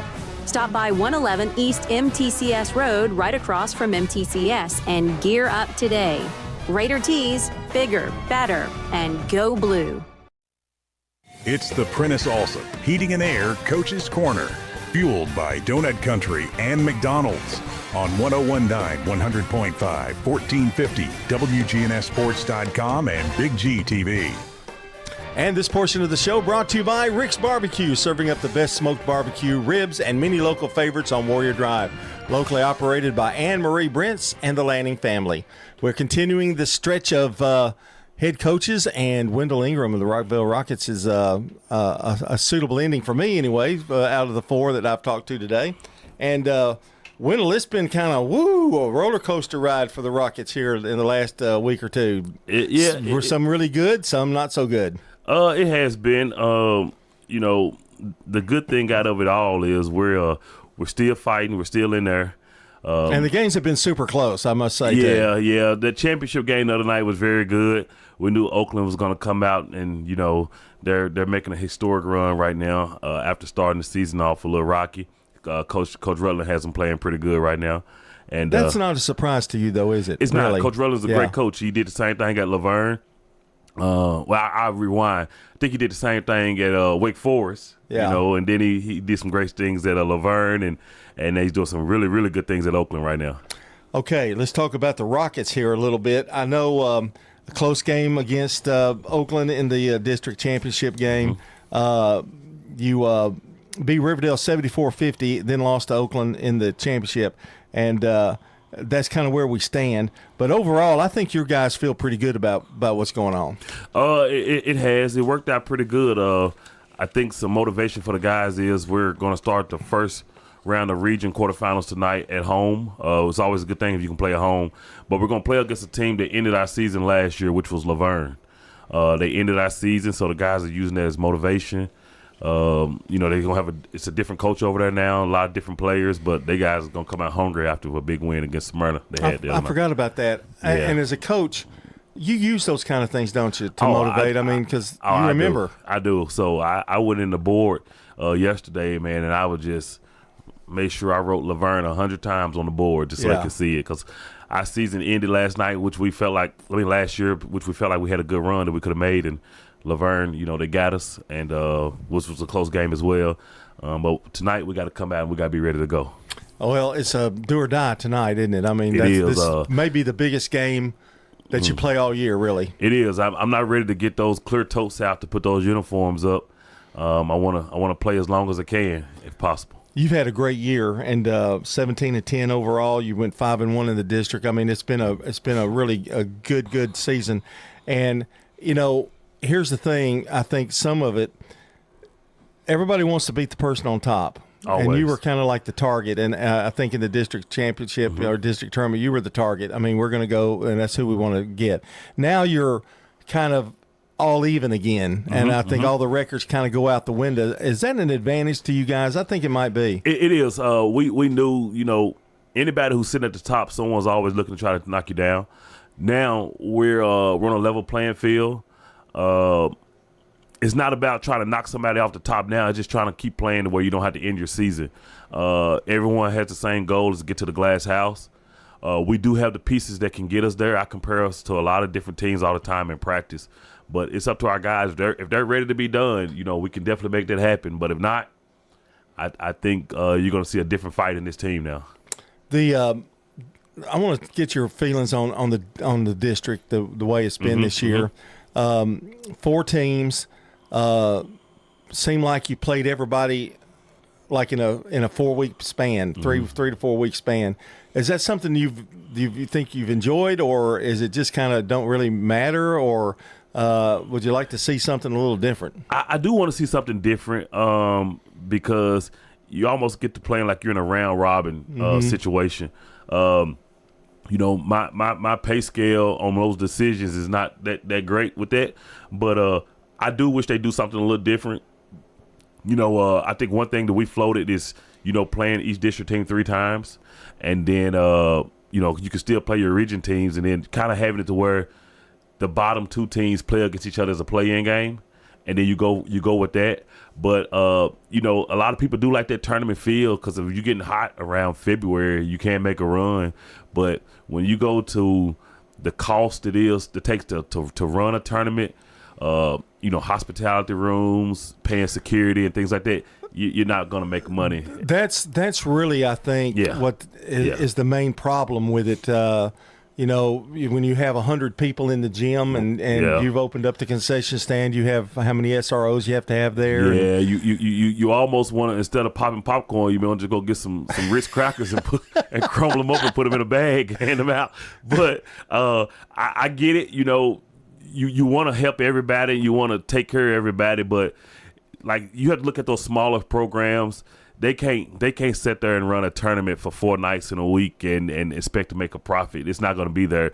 And you know, if you're in the business not to make a profit, then why are we even charging to get in the game? You know, so you might as well just have everybody come in or watch through the glass. Do you think it makes a difference that the district tournament basically everybody goes to? I mean, it's no fun in that. Some of the assignment. Yeah, I look at that is kind of being watered down. When I played in high school, you know, you had to play hard to be able to make it. And people now, when you go out there, they will let you beat them by 30 because they're like, hey, I'm in it no matter what. Right. So it's kind of. There's even instances, I think, where people don't play some of their players definitely, injuries or whatever. Yes, definitely. And I just saw that within the last, you know, week or so. People like, hey, I'm not going to play them because, you know, we just want to get ready for the region tournament. Once you start doing it that way, it takes the fun out the game. And you got to play. You got to pay for plaques. People don't understand tournament trophies. That's all part of it, isn't it? It definitely is. If you want to water it down, you know, we can go to Dollar Tree and get a book of stickers and just hand them out and just say you're a winner, because that's basically what it's turning into. So it's a conversation that's going to happen soon, and someone's just scared to pull that trigger on it right now. And I think too, you have to kind of go through it to actually see it. See it the way it's going, whether you like to make changes or not. Because, you know, TWA, they're going to send you that invoice in the email no matter what. Right. If you had 100 people, if you had 1,000 people. And they're just like Middle Tennessee Electric. If you don't pay them, they're going to turn your services off. I'm expecting a pretty good crowd at your place tonight. What game starts at 6, I believe? 6 o'clock tonight. You got time to come out and watch a good game tonight and still have a chance to have a date night tonight. Yeah, go have dinner, maybe a movie. Yes, sir. Yeah. Definitely. And I mean, our fan base is going to come out no matter if we played at 5, 6, or 7. We had a good crowd last night for our girls who got a big win last night as well. We're hungry right now, and hopefully we can get this W and be ready for Tuesday night as well. Okay, let's talk about a few players while we got some time. I love Paldo.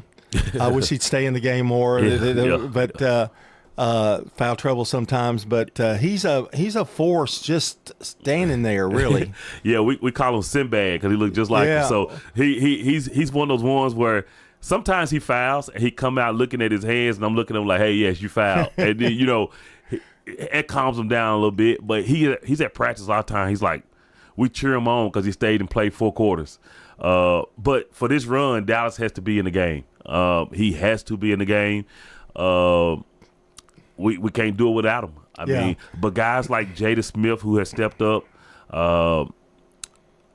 Kalen Buckingham is one that we just started dressing. He stepped up pretty big for us. But, you know, guys like Elijah France and Kaysen and Arden and Caleb, man, they picked up the pieces sometime for them to where they have to go and guard a big man once Dallas gets in foul trouble. So they take it. They have his back. They definitely have his back. You know, you mentioned France and the brothers, and boy, that's a good combination. That's 3 really good guys to depend on. Yeah, you can't scout those guys. So if one of them is on, you know, you can maybe a little bit, but if all 3 guys is rolling, you got a long night ahead of you.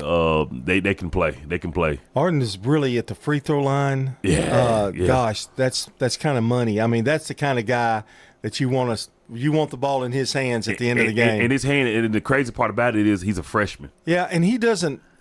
Wendell, he doesn't act like a freshman to me. The way he plays, he never gets excited, never gets that rattled. He now he's growing a little mustache. Now he's really done changed. So he thinks he's a grown up now. So I joke with him a lot. He's a really good kid, and man, the sky's the limit for that kid. He's gonna be really, really good.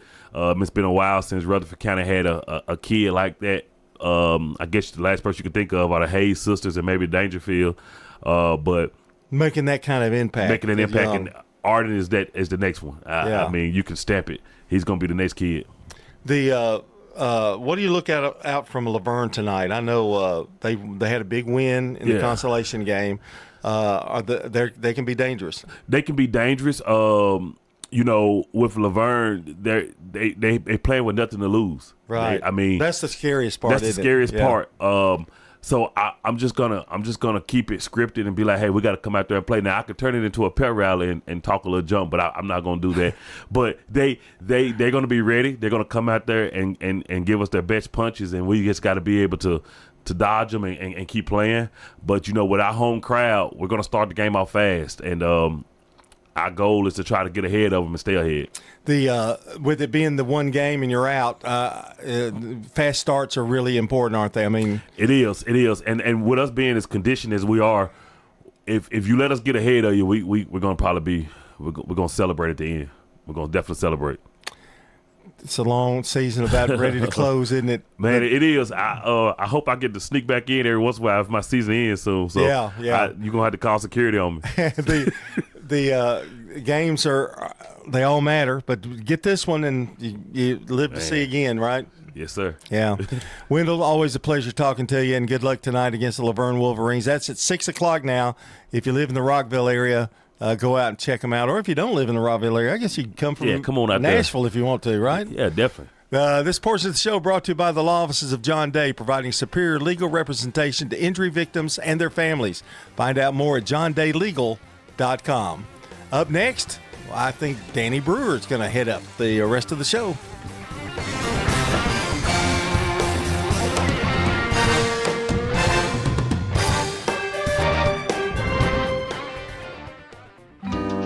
Pizza. Murfreesboro's favorite pizza is now hiring at all 3 local locations. That's right. We want you to join the Sir Pizza team. Stop in at our East Main, Veterans Parkway, or Memorial Boulevard locations and let us know how you'd like to join the Sir Pizza family. Also, we've made it even easier to order for carryout or delivery. Just head on over to sirpizzatn.com. Sir Pizza, you made me love pizza again. Rely on the experienced professionals at Prentice Allsup Heating and Air. If your old unit needs a tune-up, the professionals at Prentice Allsup Heating and Air service all major brands and even offer same-day service in most cases. Keep your home or business comfortable year-round. Call us today at 615-890-1311. Prentice Allsup Heating and Air, your Rheem Pro partner heating and cooling contractor on West College Street, just under the Thompson Lane overpass. Online at PrenticeAllsup.com. The Prentice Allsup Heating and Air Coaches Corner, fueled by Donut Country and McDonald's Murfreesboro on FM 101.9 and AM 1450 Murfreesboro, FM 100.5 Smyrna, and streaming at wgnssports.com. Danny Brewer back with you now. The Coaches Show is brought to you by the law offices of John Day, providing superior legal representation to injury victims and their families. Find out more at johndaylegal.com. Finer than some fresh fried chicken, because I got Matt Rigsby on the other side of the table from me, mastermind of Siegel Boys basketball. Coach Rigsby, how are you? I don't know about mastermind. However, I am doing just fine, Danny. How are you, sir? Well, the thing is, you're the big cheese, whether you want to admit it or not. You are the big cheese at Siegel, and you guys have been had a good season, I think. Your record may not be what you want, Coach, but you got kids that are playing hard, and I think that's what's most important. That's going to be a thing for us, not in, not out, and that has been consistently us. I mean, that's got to be your staple. That's got to be number one. So yes, we play hard. Do we make the correct decisions defensively or offensively? Sometimes, of course not. Here lately, it's been we'll put a pretty solid 4 quarters together on one side of the floor. might say defensively, but then offensively will struggle. It's so. It's kids. I mean, what you go back to the drawing board, you go back to practice floor the next day. Right. So let's talk a little bit about your seniors, because region starts tonight. We'll talk about that here in a minute. But region starts tonight, so now is kind of the time of year when it's win or go home. I mean, because the second season has started. District tournament, you kind of know that you're going to keep playing another game. But region tournament's a little bit different story. Talk about your seniors going into tonight's game as far as what they've meant for this program, and kind of talk a little bit about those kids. I would be glad to. R.J. Biggers, number 10 for us. He plays the 5. Beyond athletic, maybe most athletic kid in our school building. Undersized for his position, so I mean he has to play so hard. But he only has one gear anyway, so R.J. fits that bill. Devion Ewing, number 23, he's the glue guy. I mean, he refuses to shoot the basketball. He knows scoring is not. I mean, sometimes if I yell at Devion at all, it's for go on and take shots, son. But he's just so unselfish, and he just understands his role. It's rebound, defend, and he's a great communicator. Damon Goring, our point guard, number 4, he just gets beat up and banged up every night, having to play that position. Getting jump traps ran at him or whatever, and having to make so many quick decisions on the fly. But it's a special class, and I'm honored to get to say that I've got to coach these 3. I can guarantee you that 3 fine young men. So 3 seniors. I mean, it's bad news at times, but maybe it's good news when you think about the future, because you got a relatively young team. Relatively young, for sure. Yeah, I mean we're throwing a lot of sophomores out there on the floor, and so they had to talking about the seniors, but now pivot and talk about the sophomores. I mean, they had to grow up quick this year. And, you can't use the lack of experience or lack of floor time excuse now. This is game 30 or whatever it is. So, but, again, they had to grow up quick to help these seniors. And overall, at least a B in all of those things. I would grade it. Again, we've left some things out there this year. I would guess just off the top of my head 3 or 4 wins or losses I'd love to have back. We should have won the game, those games, including the district tournament, quite frankly. But any coach this time of year could say that. It's such a long season. You're going to leave some things out there. And, on the flip end of it, you might get lucky in time or two and sneak up and win a game or 2 you're not supposed to. So it all goes hand in hand. Right, exactly. And so when you talk about the marathon that you're in, and these kids – they're not sophomores anymore, because of all the floor time. Whereas, you have some kids, maybe if you're a senior laden team, or you have a lot of upperclassmen, maybe your sophomores may still be sophomores, but your sophomores are not sophomores right now. Not anymore. No, they cannot rest their laurels on that. They have logged a lot of minutes, and I'm thankful for that. I mean, it's only going to make us better going forward. And, going into next year, of course, our focus right now is Blackman tonight and extending these seniors' season, as much as we possibly can. Right. So let's talk a little bit about that game tonight. So you're at Blackman because it's satellite is in the first round. I'm going to talk a little bit. Of course, I would be remiss if we didn't mention horse racing, being the guy that I am and the stud that you are. So Rocky's Balboa is great name. Love it. He's a long shot. He's running the Fountain Youth today, 20-1 on the morning line, trained by my buddy Dale Romans. He'll be ridden by Louis Saez, who is a great jockey. But Rocky's Balboa, he's won 2 in a row. But here's the whole thing about Rocky's Balboa. He's in the Fountain Youth at 21, but he's got a fighter's chance. Why? Because he can flat run. You have got a fighter's chance because your team plays hard, and you have moments where you shoot the basketball pretty good. So you feel like you got a fighter's chance going tonight. Because I remember last year it was later in the region tournament, but I think that you kind of had pulled a big upset against Blackman. You were decided underdog in that game. Of course, you had a little bit different squad. You had more seniors, but still. So talk about having a fighter's chance going into the game tonight. But yes, we're going into backtracking to last year. Yeah, underdog is definitely the way you would put it, and that works both ways. Don't think Blackman doesn't have a memory also, and right. I mean, so we're and keep in mind we're going to their place tonight, so it will be some hostile territory going on for sure, which makes this all fun. Don't get me wrong, but yeah, fighter's chance for sure. I mean, we've played a extremely tough schedule this year. The Lipscomb Academies of the world, Brentwood's, I'm drawing a blank. Again, it's all blurred. It's such a marathon of a season. But I've never felt, nor would I, it's just not in my makeup to, let's mail this game in because it ain't gonna work out well for us. No, I can't. I wouldn't dare do that. No coach should teach their kids to have a defeated mentality. So, and I certainly guarantee you, my players do not. Well, because I know last year in that game, like you decided underdog, you may not have been 20-1. You may be 20-1 tonight. No offense, but you weren't 21. But still, you had a great game plan, and your kids bought in, and everybody executed and had the game of their life. And it had to be so rewarding for you last year. I know it doesn't mean anything this year, but still, you know that it can happen. Oh, 100%. I mean, in the postseason playing basketball, anything can happen, negatively or positively. I mean, you never know. And of course, Coach Wharton's, I'm sure, told his kids the same thing. You have to, it's just, you have to be on high alert every possession. Absolute 100% focus to do your job, to play with max effort, and to execute on the floor. I didn't say play perfect, but again, things getting heightened. Alert-wise, for sure, come postseason play in basketball, and that's what makes it fun, too, by the way. Well, I think so, and I think that, this is just my personal opinion as a casual observer, I think that the postseason play is better for your coaching style because of what you just said, of the importance of possession, valuing the basketball and all that stuff. So I think your coaching style fits very well for the postseason because that is really accentuated this time of year. Yes, and I would say, too, there's just so many great coaches around here, in everyone in our region, mind you.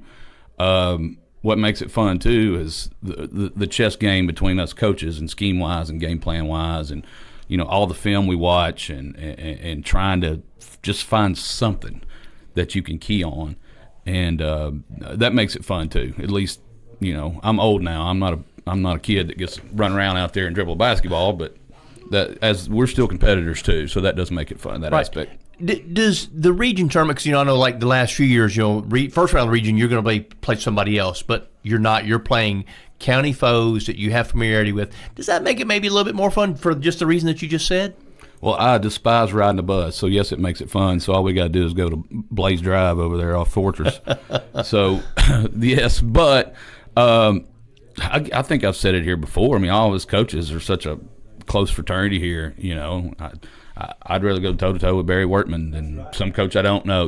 I'd rather hang out and talk ball with Barry Wortman for 10 minutes during warm-ups, and right. So there's a camaraderie there where we get to compete against each other too. So yes, I guess in an odd way it does make it fun. So when we talk a little bit about Seagull Nation, I want to talk about Seagull Nation because I think that you guys travel well as far as student section, all that kind of stuff. So talk about what you're expecting tonight from Seagull Nation because it is just a crosstown game. Well, my expectations are one thing, but all I can tell Seagull Nation is back to your initial questions about my three seniors. Don't show up for me. Show up to support those three young men. Again, they've represented that school just greatly in phenomenal ways their 4 years. They deserve it, not me. Well, the camaraderie of it all, too. And that's one of the fun things to me about high school sports or, backing your classmates because they are your classmates. In college, maybe you may not have because the university can be so big, but high school's not. And to me, that's one of the special things or when you can have those student sections there. Correct. And this is a theory, and it may sound just silly, but Seagull's kind of in limbo. It opened in 03. You take Smyrna, Laverne, Riverdale, Oakland, they've got people sitting in their stands who have graduated grandkids from those schools. Seagull's still in that limbo. Right. It's not new, but it's not old either. Right. And so I appreciate that out of those more established schools that have that deeper fan base. But Seagull's getting there. I've seen this year alone, a lot of former players pop in and out of games, and it's great to see. When you consider the history of Seagull basketball, in recent history, the state, 4 years ago, something like that, 5 years ago, went to the state and was in the state tournament all those years with Chris Harris as coach. So there is a very strong history there with Seagull basketball, even though it may not be that old. Oh, there's a strong history between Coach Harris, Coach Dotson, Birdwell once, I think 8 state tournament runs, in, what's the math, 23 years. So yeah, the history regarding the competitive nature of Siegel basketball and its success for sure is there. Pretty strong history. So if you want to see a good, well-coached basketball game, Barry Workman versus Matt Rigsby, man, I'm getting excited just talking about it. So it's going to be a great game tonight, Coach. We certainly wish you the best of luck and appreciate your time. Thank you, DB. The Coaches Show is brought to you by Parks Auction Company. Let their team of experienced and professionally trained staff utilize the auction process to sell your property. Find out more at parksauction.com.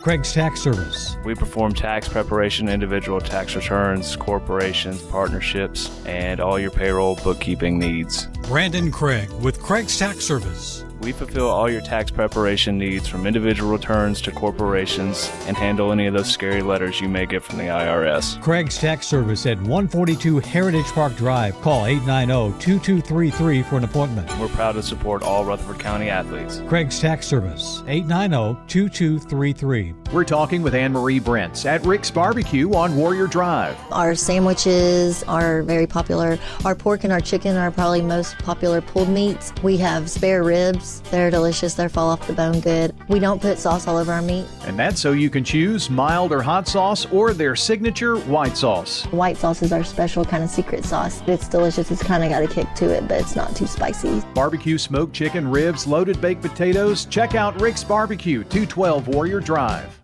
The Prentice Allsup Heating and Air Coaches Corner, fueled by Donut Country and McDonald's Murfreesboro on FM 101.9 and AM 1450 Murfreesboro, FM 100.5 Smyrna, and streaming at wgnssports.com. The Coaches Show is brought to you by Dan Franz Concrete, a licensed and insured residential and commercial concrete construction contractor serving Middle Tennessee. That's Dan Franz Concrete. Danny Brewer here. I'm extremely pleased now to be joined by high school basketball coaching legend Davey McLaren. Coach McLaren, how are you this morning? I'm doing well. Thanks for having me. Yeah. Oh, no, always happy to have the boys from Eagleville on here. We're going to just kind of jump right into this thing. I think you've been having a pretty good season this year, Coach, but now it's the second season, and everybody was 0-0 last week going into this thing. So talk a little bit about the focus of your team right now, and I mean, is that a challenge for you maintaining? Because obviously, like I said, success sometimes can breed complacency, but I don't think that's happening over there in Eagleville. Yeah, there's a lot of film on us right now, so a lot of people's got to see us.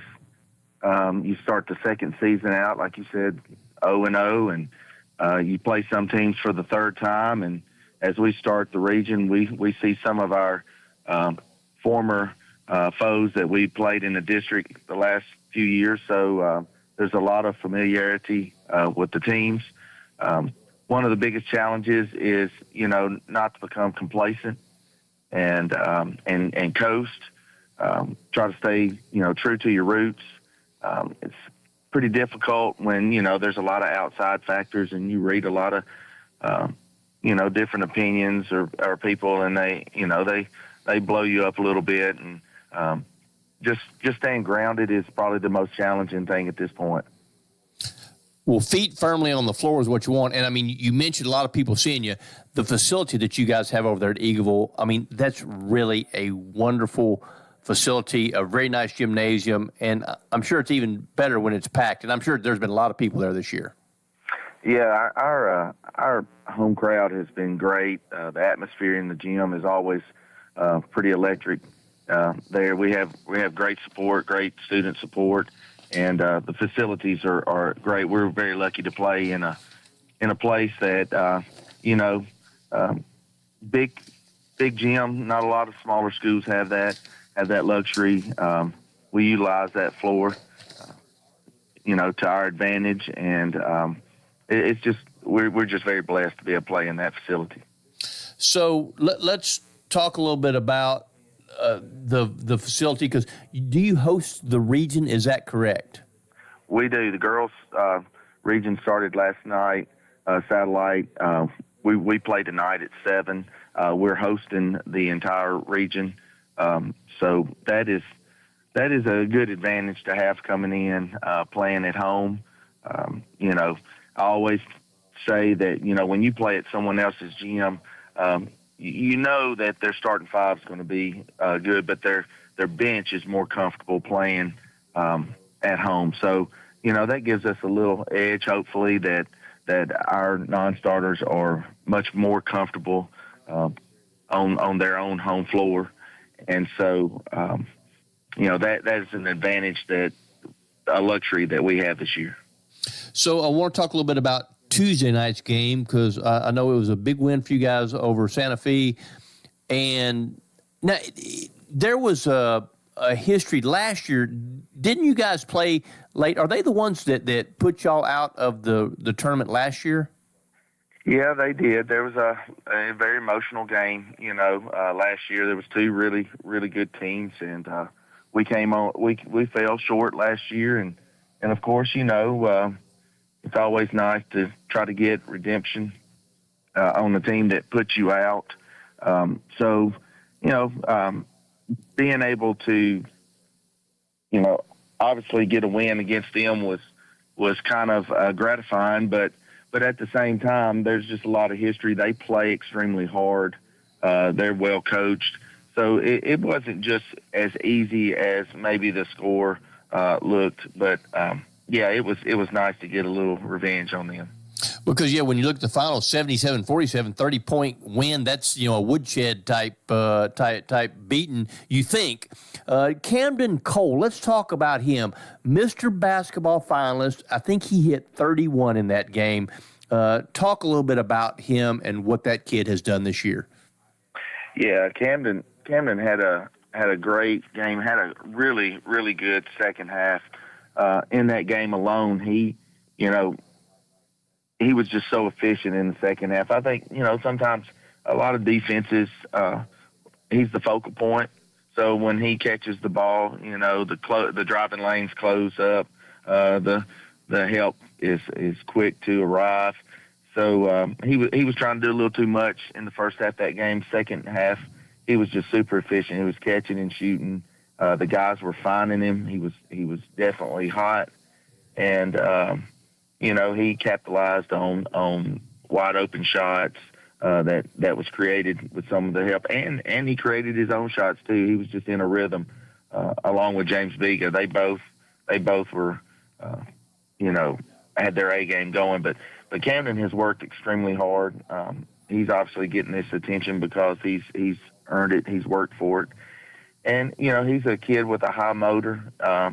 He honestly, and I know this is so cliche, most people probably say this a lot, but I really mean it when I say it. And I think people who see him every day in practice can vouch that he honestly plays the way he practices. He practices so hard every day.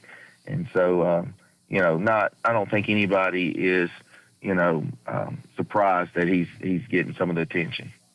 Well, it's one of those things where that's kind of the like you said, that's the age-old cliche is you play like you practice. And so I'm sure that it's good because he's a senior, I assume? Yes, sir. So for your younger kids, I'm sure it's great as an example when you see this kid, what he does at practice, and then you see what he does in the game. So got to be a good example for your younger players. Oh, yeah, and good example for his, his own classmates. I mean, they have no excuse not to go hard every day either, and they do. That's obviously what is probably made this a special season, and hopefully we can continue to do this. Is Camden's not just a unicorn in that aspect out there. He's got 5 other seniors that go just as hard every day in practice. It really has been a staple to the run that they've had this year and the success that they've had while they've been in high school. So, Biga, he was another, I think he had 24. I mean, so you had 2 guys, one with over 30, one with over 20 in the same game. Got to be good for you. You puts a big smile on a coach's face when you got that kind of scoring. Yeah, James actually was our tournament MVP. He had 21 the previous game. Camden had 13. So, sometimes some teams will do a good job at limiting a certain guy that they focus on, and you've got to have somebody that steps up. And James had a great tournament. So, he's very capable of putting those numbers up every single night. It wasn't just a one-trick pony one time. He's been playing well the last 5 or 6 games. He scored over his 1,000-point last regular season game. So he's a threat on the floor every time he touches the ball. And again, we have multiple guys that are capable of putting up big numbers, but that's really the strength of this team is, you got some guys out there that are deferring shots to make sure the right guys get the ball at the right time. And, that's as long as we continue to have that mindset and play unselfish and stay true to our roots, we'll have a chance to win, on any given night. So, Coach, let's talk about tonight. I think you host Moore County in the first round of the region. The first 2 rounds of the region are win or go home kind of type thing. So the importance of letting the game come to you for some of these players like Camden Cole, because like you mentioned, you can't force it. So talk about the importance of understanding that as you go against Moore County tonight. Yeah, Moore County has a really good coach. Justin Brown is a really, really good coach. And so, in practice, we see game film. We know their tendencies defensively and offensively. At least we think we have a good idea of it. But, the last couple of days we've practiced against a boxing 1, triangle 2. At this time of year, you kind of have your offenses and defenses philosophies, pretty much ingrained in what you've done. So you kind of prepare for the unknown. I would not think or be surprised to see people throw the kitchen sink at you at this time of year. So, we want to be prepared. We want to be able to respond to any type of defense that they throw at us. So, tonight also, like you said, you start a whole new game if mentally, as far as if you don't win, you do go home. So it's a different type of pressure, and it'll be a good tournament opening game for us to come out and establish ourselves and handle whatever they throw at us, and not let the pressure of expectations and pressure of if you lose, you go home. We'll see how we handle that, and I think we will. We've got a good group of seniors. Well, that's outstanding because it is a whole new season, a whole new ball game, and you've got a target on your back with the record you've got, and with also it being at home, got a target on your back. So I got a good feeling that your senior leadership will carry you through some of these challenges that you're going to face over the next couple ball games. Yeah, I mean, we've been getting a lot of people's A games for sure. We'll watch other teams play, and we'll see some people. And credit to the kids, I mean, obviously, teams want to play good against good teams, and we'll have some kids that hit some shots that we haven't seen in film, and the guys will turn around and look at me in the game like, you didn't do a good job, Coach, on scouting. This guy's hitting shots out here, and then you watch them in another game and they don't hit it, and they look at me like we get everybody's best game. And so that's something that's good for us to have to handle. And we do have that big target on our back, and we've wore it, and we really haven't talked about it all year. The guys have just really been focused on the game that they're playing, and that's really another probably big point of our success this year. They're just locked in on the game in front of them.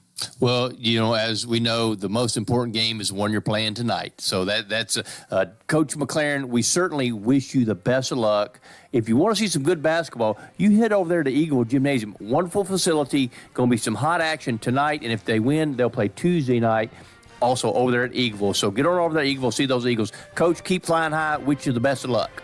Thank you so much. All righty. The Coaches Show is brought to you by Rick's Barbecue, serving up the best smoked barbecue ribs and many local favorites on Warrior Drive, locally operated by Anne Marie Brents and the Lanning family.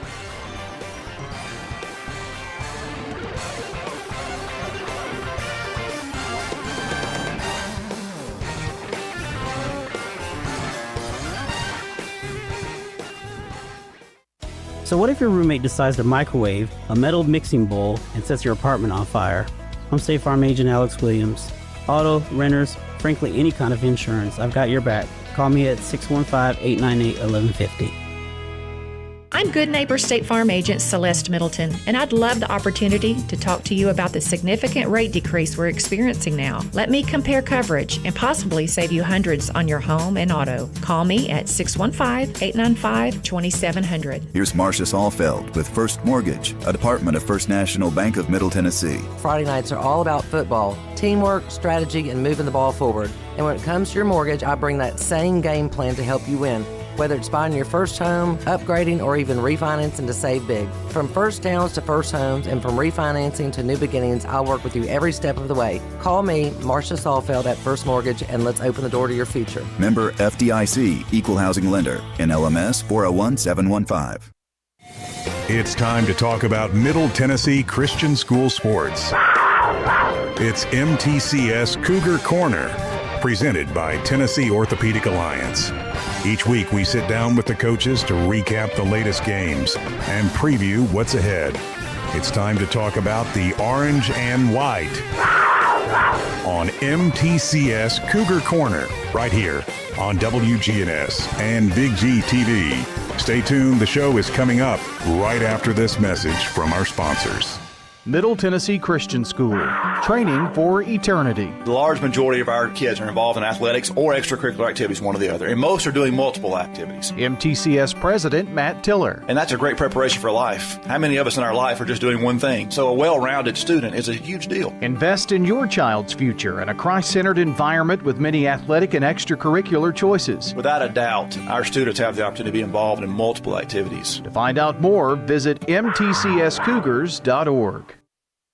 Tennessee Orthopedic Alliance takes great pride in treating local athletes here in Rutherford County. Here's Dr. Russell McKissick with TOA. We have a passion here for taking care of our athletes here in Rutherford County. We really do our best to take care of them. Experts in joint, bones, and muscles. Many years we've been taking care of athletes around here, and we've just picked up where Dr. John started, and we just keep going. TOA has a playbook that gets you back in the game. To request an appointment, visit TOA.com or call 855-NEED-TOA. TOA, live your best life. Middle Tennessee Christian School, training for eternity. People love to see us on the schedule when they have a home game because our fans show up. MTCS President Matt Tiller. The way we travel is just phenomenal. Our parents and our community are fully engaged in our school. When we compete, we're trying to do it in a way that honors God. We want to win. We also want to do it in a way that pleases Him. Providing Christian values and academic excellence in a nurturing environment. That's Middle Tennessee Christian School. Invest in the future of your child. Find out more at mtcscougars.org. We're back for MTCS Cougar Corner, presented by Tennessee Orthopedic Alliance and fueled by Donut Country and McDonald's on 1019, 100.5, 1450, wgnssports.com, and Big G TV. Danny Brewer back with you here on Cougar Corner, and now I am extremely pleased to be joined by head boys basketball coach Chris Lawson. Coach Lawson, how are you this morning? Doing well this morning. It's warm outside, sun shining. Looks like it's going to be a nice day. Shoot, yeah. I mean, I don't know. I'm not sure if the groundhog was right or not. I mean, I know that earlier in the week was a little chilly, but I think when you look forward, today is going to be gorgeous and for the next week. So I don't know. You think groundhog right or wrong? He said 6 more weeks of winter. Well, I think we've probably all been fooled before by some of these early warm days like this. It's easy to kind of get sucked into the idea that, oh, man, spring is here. But I would be willing to bet that we're going to have some really cold days and some maybe not ice and snow, but we're going to have some gloomy, wet, cold days coming here and there down through the spring. It always happens. Well, March can be a mystery month because like you said, hey, it'd be 70 tomorrow, but it might be 30 2 days from now. We don't know. It can be a very much a mystery month. Absolutely. You're spot on that for sure. Yeah, because the thing about it is, you're winding. It's a good time of year because you're winding up basketball in high school and you're starting high school baseball. And to me, high school baseball is the most brutal sport for fans because you don't know what it's going to be. So it can be, because my son played high school baseball and all that kind of stuff. So as a fan, I can speak to those brutal days. Yeah, absolutely. No, I think that it does bring some. When you have these days sprinkled in, it does bring great feelings of, hey, there's warmer days coming. We got more daylight every single day. It's nice to get outside to be able to do that some early in the spring like this. Well, Coach, let's talk a little bit about basketball. That's enough about the weather, and I didn't get my meteorology degree, so we'll move on to basketball, which is the most important thing that we're here for. Talk a little bit about the Cougars' season, because I think your season is now complete. Am I correct? You are. We, overall, I think I'm very happy and very pleased with progress that was made in year one of coming over and being at MTCS over boys basketball. I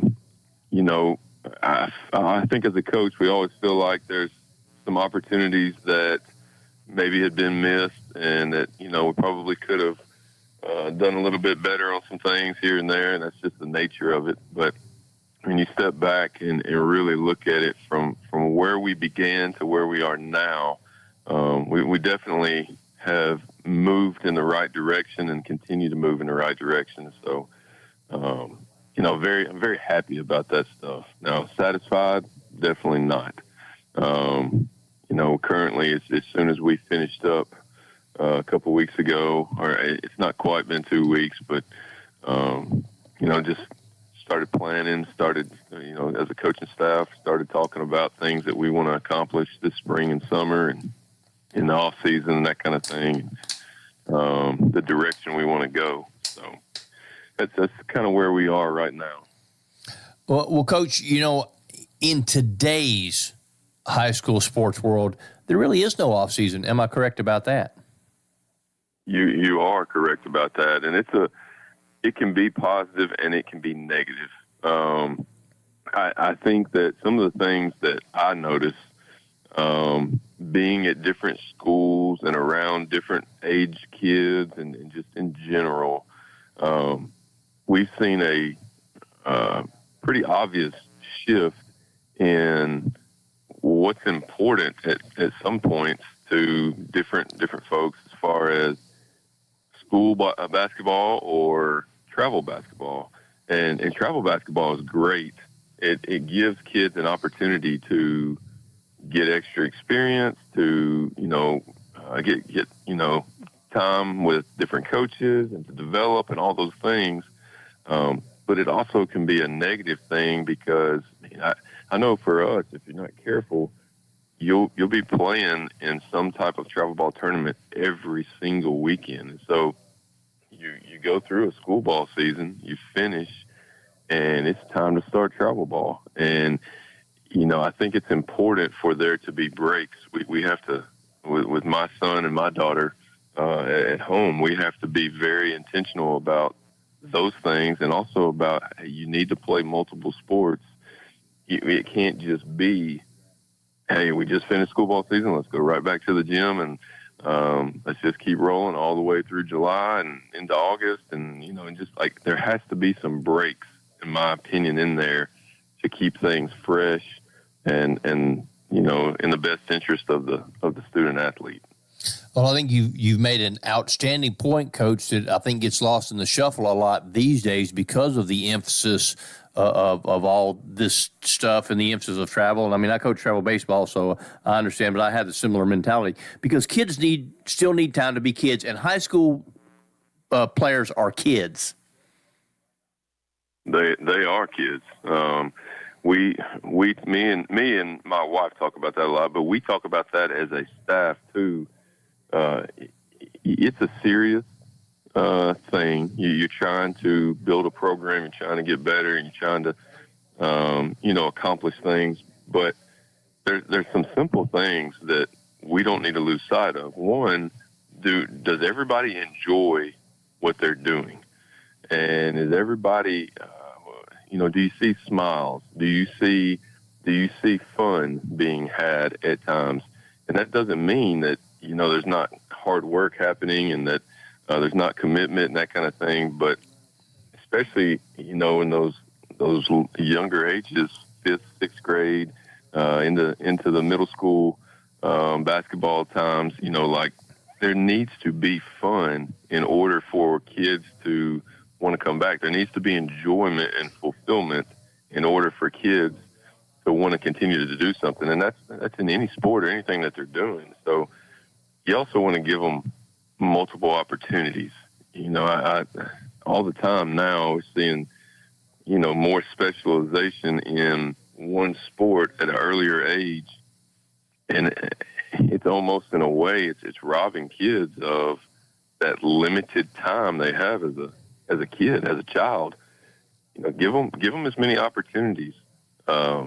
See what they are interested in and push them in that. Give them opportunities and see what they want to do and push them in that.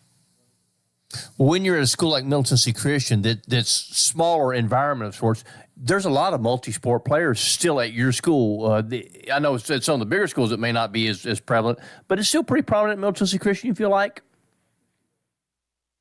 It's there's definitely overlap. It's changing all the time, though. I mean, just what I said a while ago, I think that there's just so much opportunity now to, like when our basketball season is over with, any basketball player in our program, just at Middle Tennessee Christian, can find an AAU team to play on and continue to play basketball. Whereas 10 to 15 years ago, going back a little ways, there wasn't as many, and there, opportunities. There weren't as many teams, and so it was more likely that instead of just going home and being bored, kids would go to baseball, kids would go to track, they would, maybe soccer, like whatever the case is, they would go to that next sport, and they would play something different. And of course, for me, that's how it was for me when I was coming through. My dad was my high school coach, but I did those different things, and I'm sitting back trying to kind of look at it now from a middle-aged adult standpoint in 2026. Have these changes been for the best?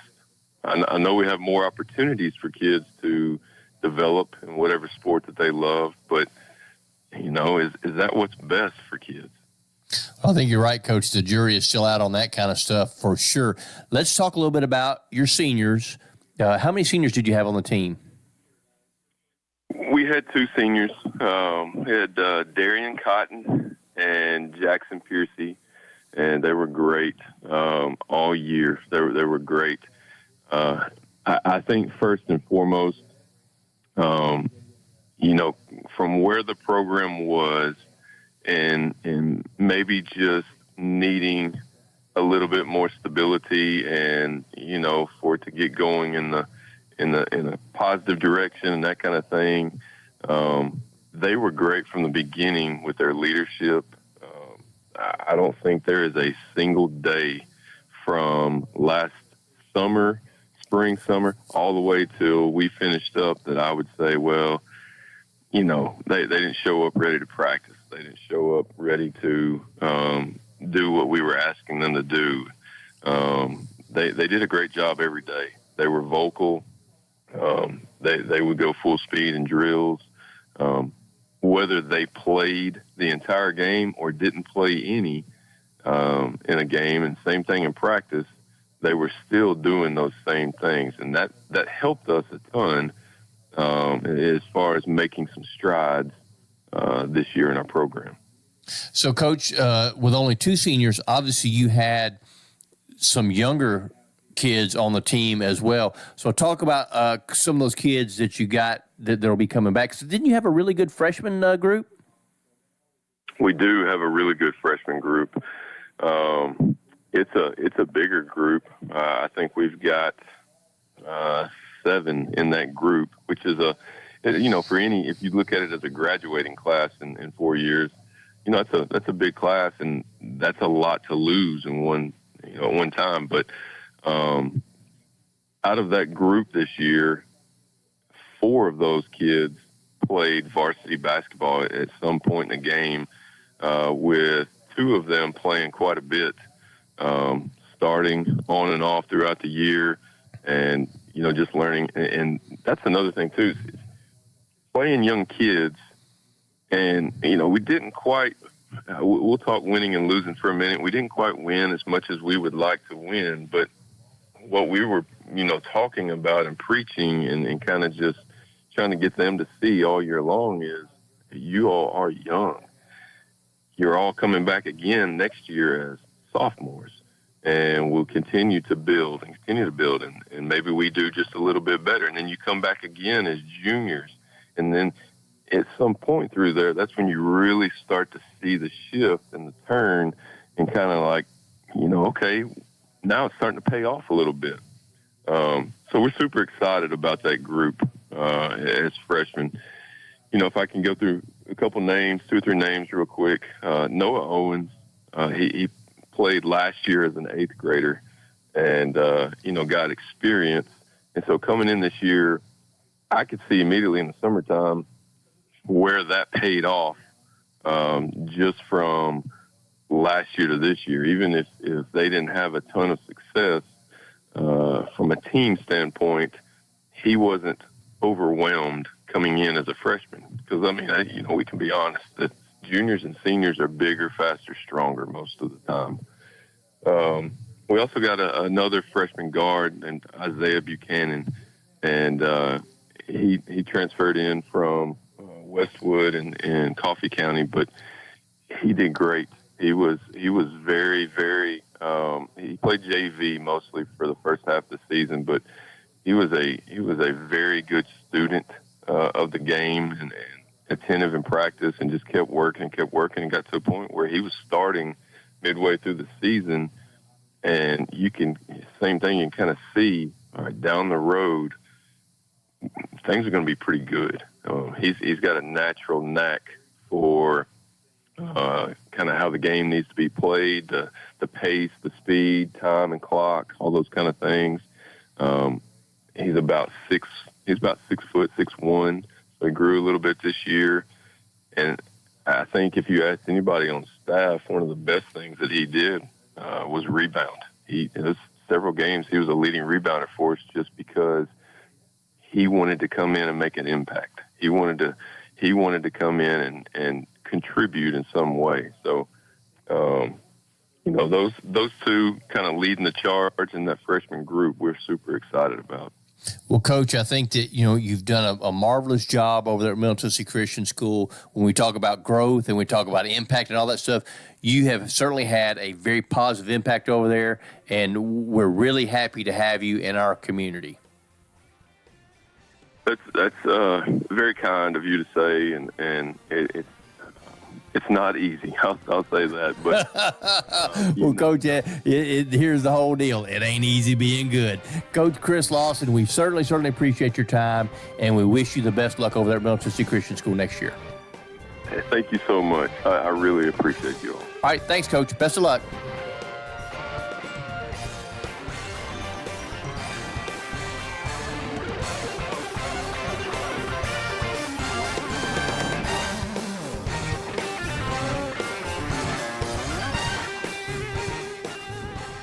Genesee Orthopedic Alliance takes great pride in treating local athletes here in Rutherford County. Here's Dr. Russell McKissick with TOA. We have a passion here for taking care of our athletes